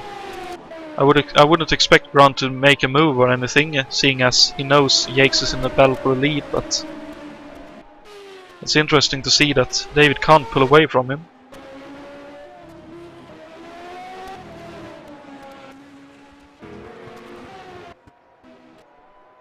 Jason White stays out another lap. Wow. Jason White just outside the points at the moment.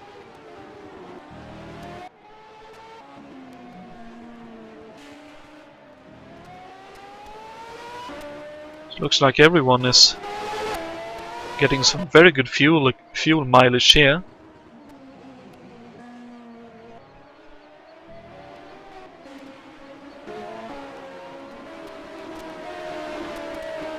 As Riddle Senior comes out of the pits, still in 8th place, so that'll be a good finish for him. Hackman in 9th, that's going to be a good finish as well. And Jason White in 10th. I know he started a little bit further back, so I think he'll be quite happy with that as well. Although he has David Saber not that far behind him.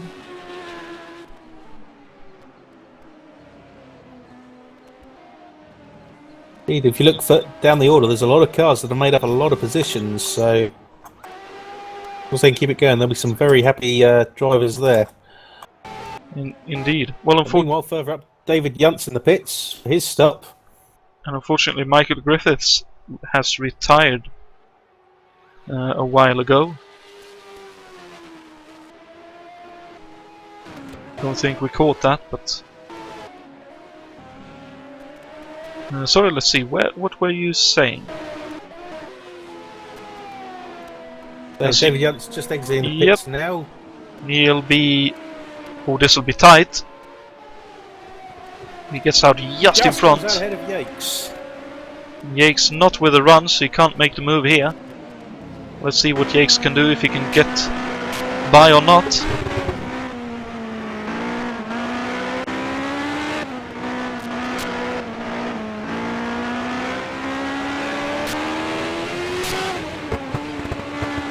I think it'll have to happen here, otherwise he'll find it very difficult.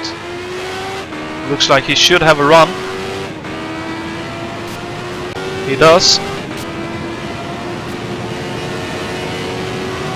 And he gets by nicely. No histrionics, no troubles. Yep. As I can hear a lot of cars going into the pits, but still, yeah, that's Canola as well. No, Canola's still out. No, he just came out of the pits. Nope. He's quite right there, Jonathan. My apologies. 2.5 seconds.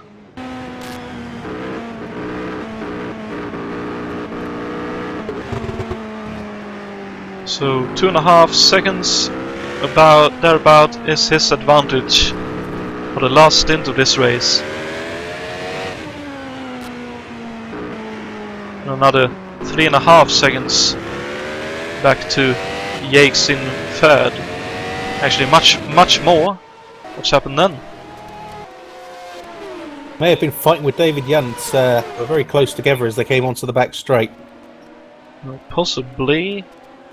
Or maybe just the timing swing catching back up. Well, David ran a little bit wide, so may have just been that. But as he gets by Girardrion,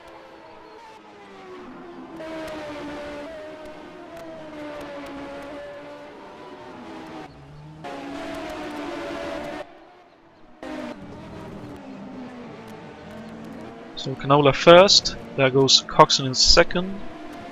Here comes Vidal, then it's Yates third, Yunt fourth. Vidal and Rion flying by.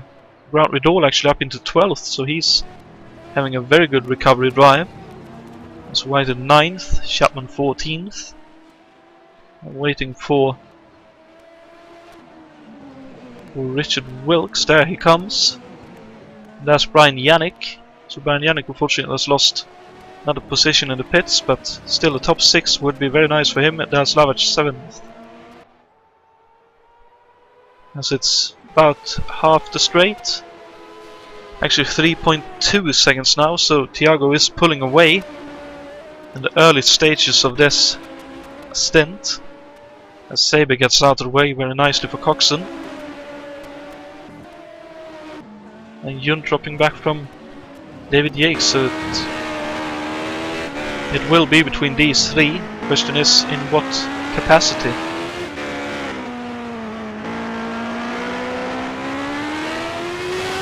We saw that Thiago was very quick when he was running on his own, but we better hold on to that with traffic and so we had to close the gap. That remains to be seen. David Yates, meanwhile, still running in third place, pulling away from David Yunt. Doesn't seem to be making much up towards Coxon at this point.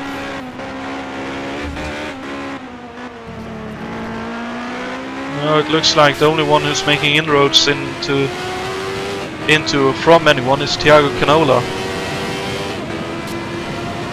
Otherwise it's more or less status quo.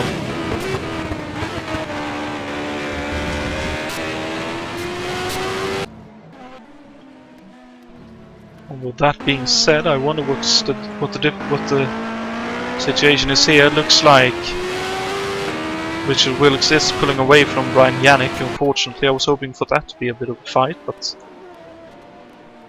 doesn't look like it.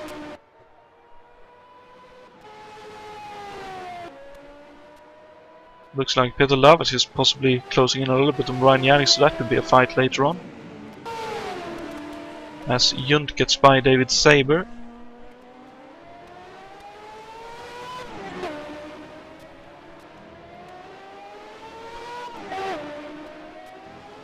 And 5 seconds now, Thiago's lead. Definitely making the most of this situation. Let's actually take a lap on board with him and see what he is seeing.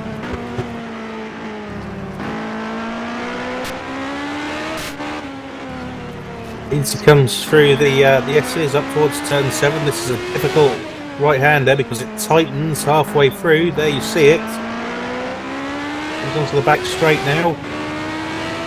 Very difficult section of track this. To get closer to the wall than you think you really should. Comes towards the second chicane. Brake as late as you dare. Third gear through the right foot and into the final corner.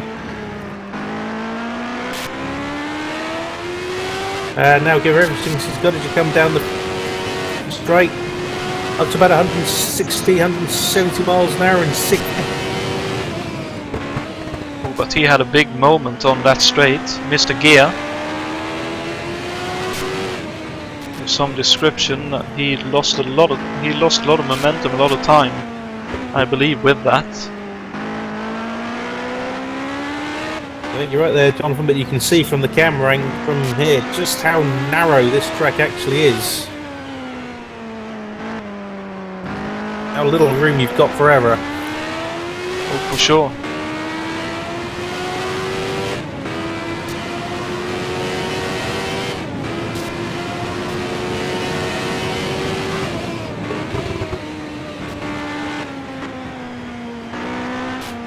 We've seen some examples of that as well. Just the tiniest bit of a mistake, just a few Ks too quick in a corner and you will be on the grass for a lot of time and lose a lot of time and position. Whereas Thiago now has 2 cars to negotiate. Adrian gets very nicely out of the way. Oh, we have a yellow! Whatever for? Oh, David Yates is out! It's David Yates! Whatever happened here? Oh, don't tell me. Oh no, he blew the engine! Oh dearie me. Oh, what rotten luck! Terrible luck for... If he had any luck, if he had no... he's had no luck at all this season as David Yates in any of the HSO races, either internet issues or car troubles. Well, he was... If he didn't have bad luck, he'd have no luck at all. Indeed. Yeah. Well, he was in a shared lead in this championship, but that'll be gone now. Especially if Richard Coxon finishes. Oh, what rotten bit of luck. That's really... I feel really sorry for him. Indeed, he was very deserving of a good result here today.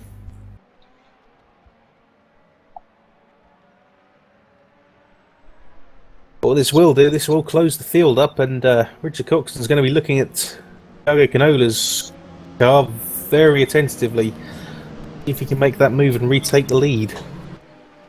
Indeed, but he does have one car in between himself and Canola, but with it being about 26 laps left, let's have a quick run through the field and see how it looks. So Canola, of course, first, Coxon is second, and with the retirement of David Yates, David Yunt now up into third. Fourth for Richard Wilkes, a very steady and nice drive from him. Nets him a very good position right now, and it could get even better. Fifth for Brian Yannick, now right behind Richard Wilkes, so he could have a chance at getting fourth. And Peter Lavich as well, just behind there in sixth position, with a chance of getting fourth as well. So all of them in with a good shots at very good finishing positions. Ray Riddole is seventh. David Yates, of course, retired. So soon to be 8th is Jason Whited, soon to be 9th Adam Hackman, soon to be 10th David Saber. 11th in a few laps time will be Grant Riddle, as the safety car is into the pits and we are back to green. Let's see what happens here. Good safety car period there as Coxon's already gotten through traffic together. Shows a wheel to Canola.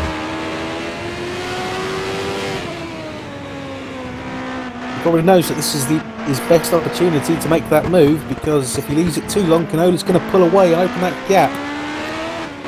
So if he's going to make that move, he's going to have to do it quickly. Indeed, but it looks like he's struggling a little bit in the dirty air. He's not able to get quite close enough.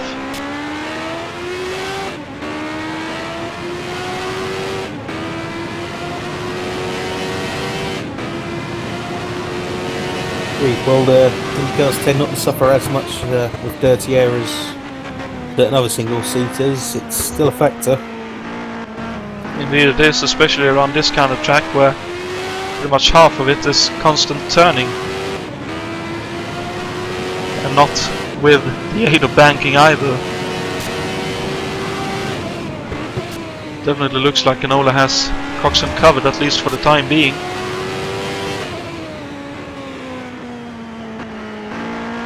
Already quite almost a second already. I think Canola just needs to keep it on the track and may well have this one secured. There's still a way to go yet. Yeah, it looks like Coxon is struggling with understeer, so either it's the dirty air or whatever he did in the last pit stop hasn't quite worked. As he has a bad run onto the back straight as well. So let's see what's happening a bit further back. Oh no, Brian Yannick is in the pits with damage. And Peter Lavich is missing his front wing. Oh, I wonder if those two came together. Position. Looks like they will have come together indeed in one way or another. Let's see if we can find out what happened. So, oh, it's another one of those where they break two. Brian Yannick broke earlier to not hit the slower cars, and Peter Lavich didn't quite account for that. Brian Yannick unfortunately careered straight into the Yard Rio as a result, and both of them careered off the road. All three of them, I should say. Oh dearie me, that's really unfortunate. So Yannick, understandably, straight into the pits for repairs. And he has Peter Lavage for company now. So Ray Riddle, out of nowhere, gets up into... will probably get up into 4th position. Sorry, 5th position. He's just coming into the final chicane now, towards the last corner.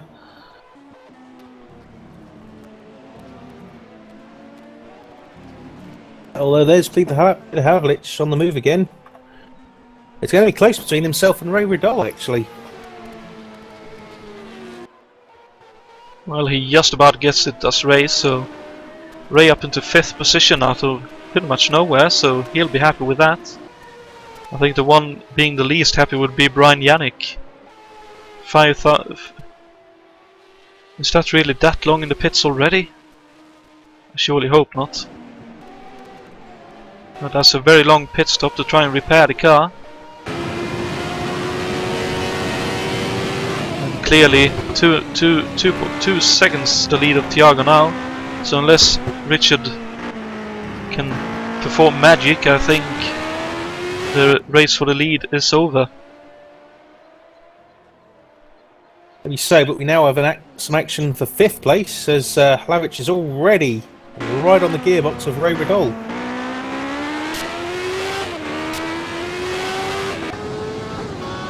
To the front straight they come. Well, let's jump on board with Raiden to listen to the Ilmore Chevrolet working. We haven't heard a lot of noise from those engines today, but now we have a chance.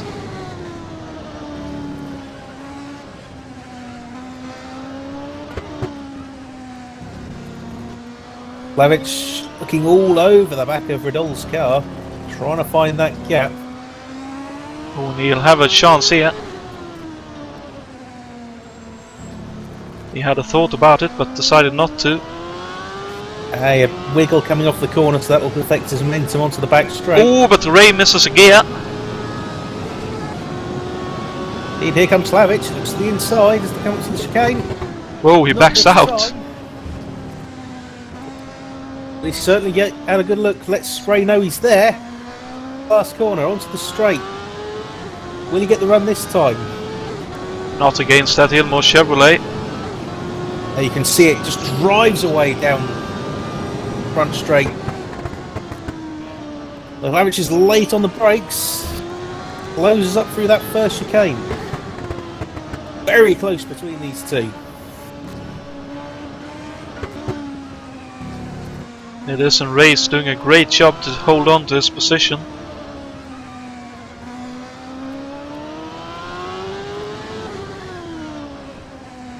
Oh, but he locks up there. That was a long lock up as well. He could have a slight flat spot from that. Right front it'll be in that case, so not the most important tyre around here.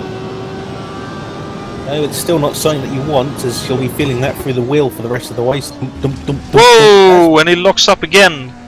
Perhaps as a result, he has an off there.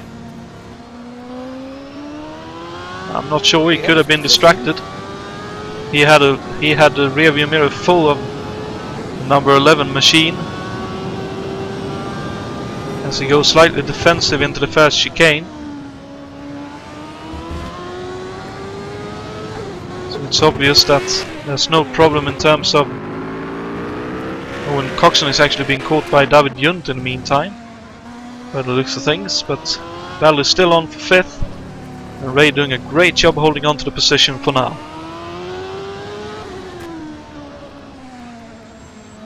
Cox, sorry. Go into that difficult turn 7, and Hlavic has a look. He's definitely got the momentum this time as they come down that curve back straight into the chicane. Hlavic is alongside, but he backs out again. He just can't quite make the move. But he's giving it a red hot go. When he could have a run down here. No, he understeers just a little bit on the exit. And then the Ilmore Chevrolet shows its power. Slipstream just not enough to make up the difference there. At least not in length. Whoa, and he hits the curb though. Here comes Hlavic up the inside. No, we actually can't quite make it.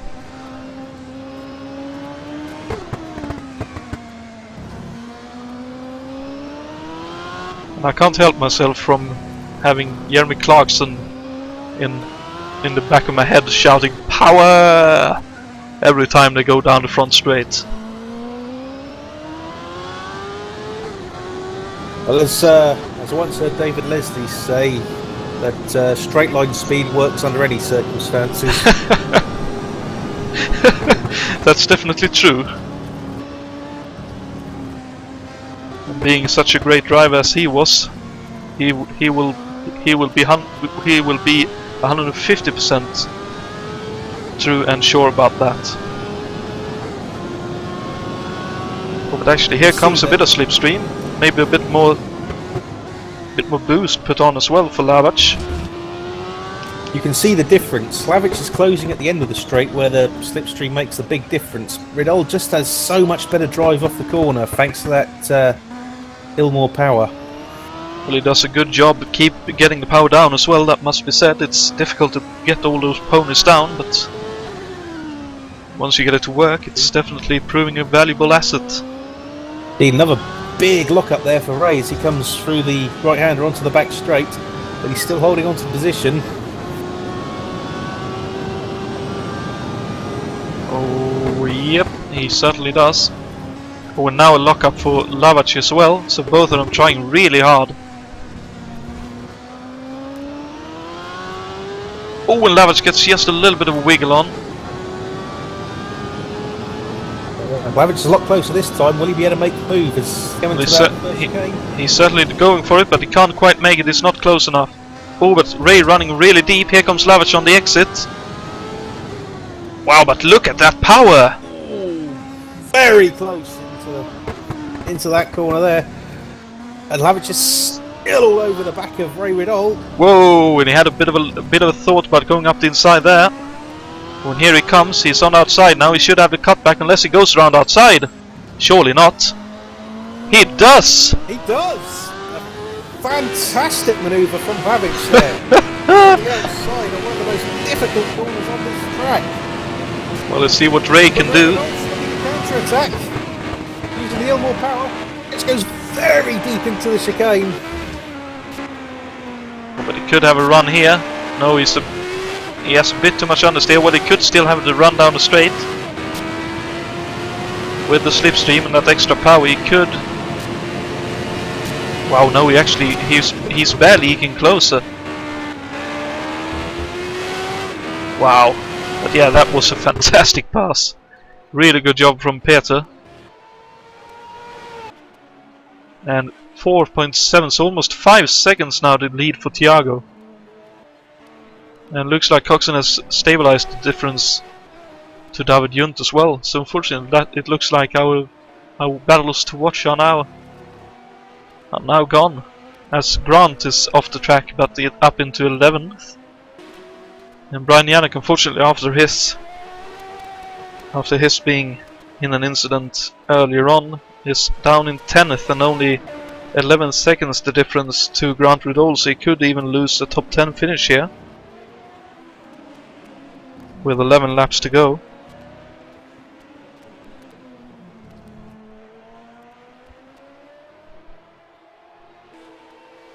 There's a little bit less than that to go now, Jonathan. We're on lap 98, shortly starting lap 99 of 104. My lap time says 94. Looking at Thiago, and I'm reading 98. Oh, sorry, of course, I'm riding with the wrong car. The lap timer shows the lap that the car you're riding with is on. My God. My apologies. But yeah, we're about 5 laps from the end of the race. No problem, Jonathan. It's been quite an exciting one, so very easy to lose track of. Certainly so. He is in white now into 15th, so he is now in the points, I believe, so he'll be happy with that after his troubles. Speaking of Jason White, he held Richard Coxon up a little bit there. Surely, probably not, most likely not intentionally. That's allowed David Yunt to close to within a second.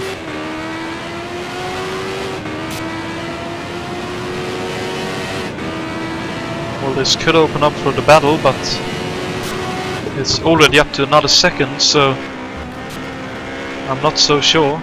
Looks like Coxon is driving very, very well indeed. You can already see him pulling away from David Yunt. I don't think there's much of a challenge there at this point.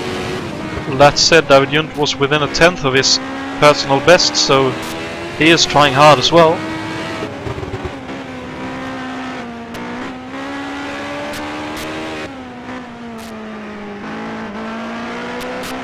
Coxon a little bit deep that time.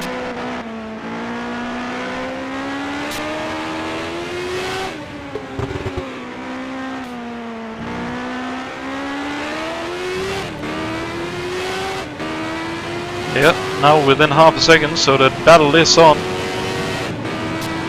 Yunt has turned close enough for the slipstream now, that could be crucial coming down that front straight. Yep, and I'm fairly sure he's turned the boost up as well, if it wasn't already way up there. This is the time to do it. He ran fairly long into his, so he should have a decent amount of reserve fuel. Yep, and he shows himself just a little bit, and Coxon runs a little bit deep. Here comes Yunt with a run. Oh, not quite able to make it, then Chapman up ahead in the Penske.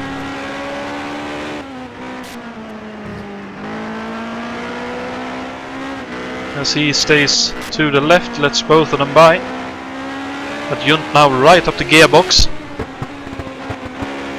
Let's see who can put the most power down on the straight. Looks like Coxon early on, but then of course the slipstream will surely kick in.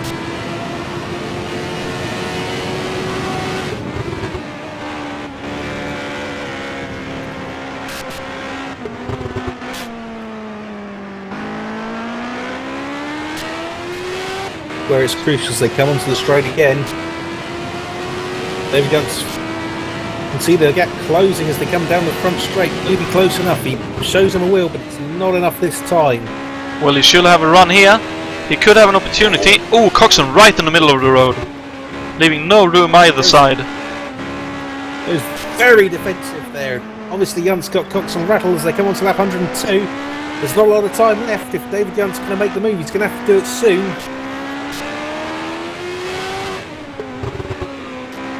And while I know Yunt is a fair driver, I wouldn't put it past him to actually put two wheels on the grass to try and make the pass. And always he misses a gear, and Rion is up ahead. But that missed gear loses him almost half a second by the looks of things. It lost him a lot of time anyway. Oh, and Coxon really, really wide. Pressure's definitely showing for both of these drivers now. Yep, as we're going on to the last lap, I'm sure.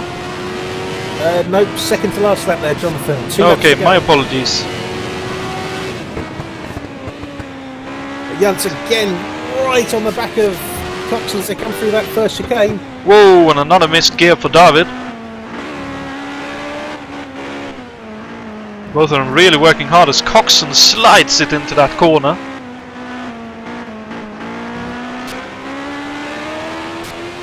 Pressure definitely. Whoa! Wow, surely not. What a move! Will it work though? Not quite, but that was really brave. Very close out of that corner there as they come towards the chicane on the back straight. When David looking around outside, not quite. Oh, but this is really close, heading on to the final lap. This is his best chance. Can he make the move into the first chicane? Oh no, he got sideways and he missed a gear. That may have just been what secured Coxon the win. He just needs to keep it together for one more lap. But when he had a good run that time. Meanwhile at Heatherfield, Thiago Canola has a full lead, but all eyes are on the battle for second. Canola appears to be slowing. Losing time as they come onto the back straight. The gap has dropped to 2.5 seconds now. I wonder if he's fuel critical at this point. Doesn't look like it. I just jumped on board with him very quickly. But let's see if Jun can make a last-minute dash for the second place on the podium, going into the last chicane. May have been a trick of the eye there, but Buxton holds on. Yunt's right there, but I don't think it's enough. He'll need a massive run out of this final corner. Oh, not quite. I don't think he's quite. Oh, yeah, he actually has a run. He has a run. That's not Oh, final finish across the line. I have no idea who got it. Junt got it. Canola, in the midst of all that, gets the win. David Junt gets second. Can't be in more than a few thousands. He did his best lap on his final lap, by the way. Richard Coxon disappointingly third. Another close finish. It's just over 100th of a second between the two drivers at the line. Wow. David Yunt takes it. Wow. Richard Wilkes gets fourth. Peter Lavach gets fifth. 0.013 of a second. Wow. That's really close. Lavach fifth. Ray Riddle gets sixth. Jason Whited gets seventh. Adam Hackman is eighth. David Saber finishes 9th. Brian Yannick holds on for 10th, ahead of Grant Riddle in 11th. Gerard Riot finishes 12th, with Bruno Chacon keeping the Porsche running and finishing 13th. Mick Chapman gets 14th for Penske, and Jason White gets 1 point in 15th for Hemmelgarn. David Yates is the first of our retirees, unfortunately, in 16th. And it was Michael Griffiths, Alberto Ibanez, Raul Yareb, Martin Lassina, Jan Kowalski, Lukas Vidra, Juha Boos, Jason Fitch, François Arman, and Austin Johnson was our first retirement on the opening lap of the race. But wowee, what a finish that was! Fantastic race there by all drivers. Indeed, and understandably, Thiago Canola does a bit of a donut on the start-finish straight. I think after that drive, that's a very well earned one. But a brilliant race there. It sure was.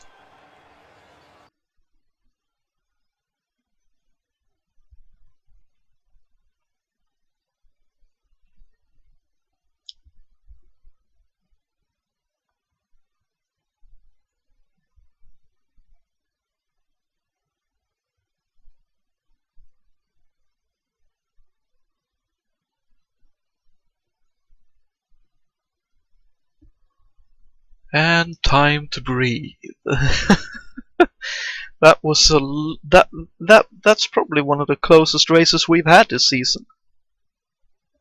At least that's been broadcasted. Well, apart from the last one, that fair enough, and the one before that when the BMWs, the Pro cars, were at Avus. That was a very close one as well. But yeah, what we can conclude from that is that the racing at HSO this year has been very close and very hard fought. It's been fantastic to watch and racing so far. Certainly, and we are probably treated to one of the best seasons ever in HSO history, considering all the close racing and stuff. Really good fun to watch and be a part of in some of the championships. Indeed, definitely. Just waiting to see if anyone wants to join us for a bit of a post-race chat.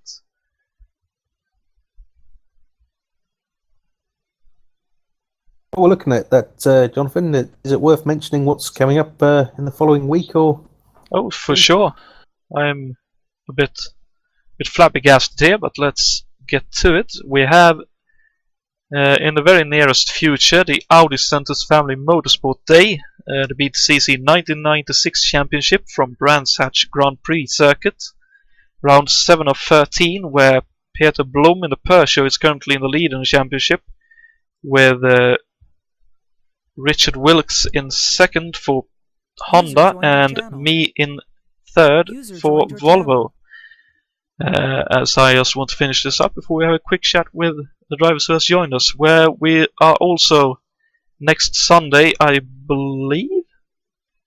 Just having a quick look. Yep, next Sunday it's round 7 of 9 of the 1980 Pro Car Championship with the BMW M1s from Sandfort, the old layout that we raced in the F1 71 Championship.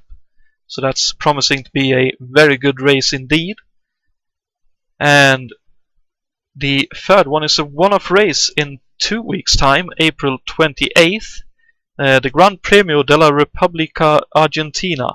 I probably butchered that, but that's the F1 1971 cars being driven in a one-off, where I'm sure it'll be a lot of very good racing to be had.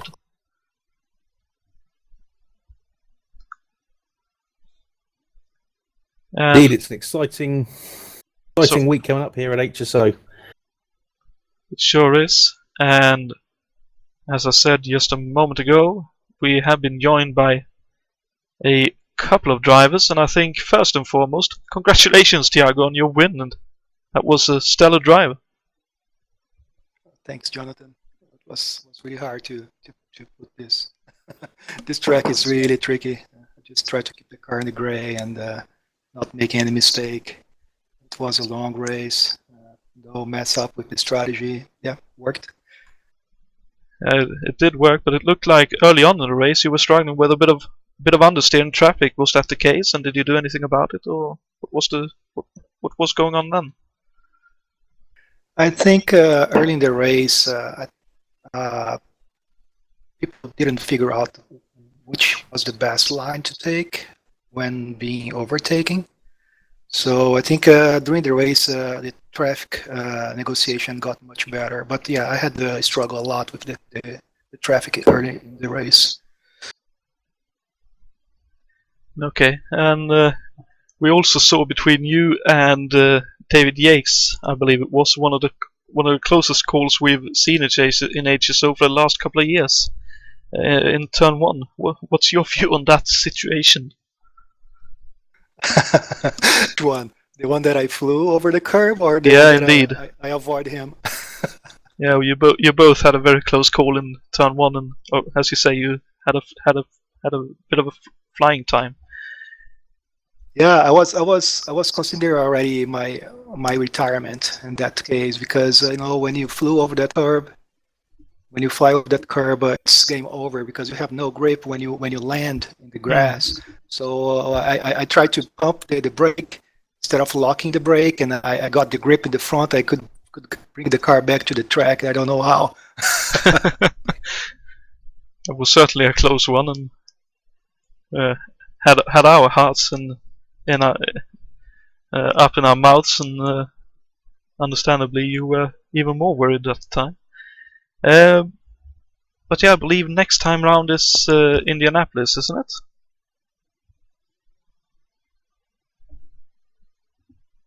Or am I a month away from that? I think you're quite right there, Jonathan. Looking at Indianapolis as the next one. That's the one everyone wants to win. Okay, so yeah.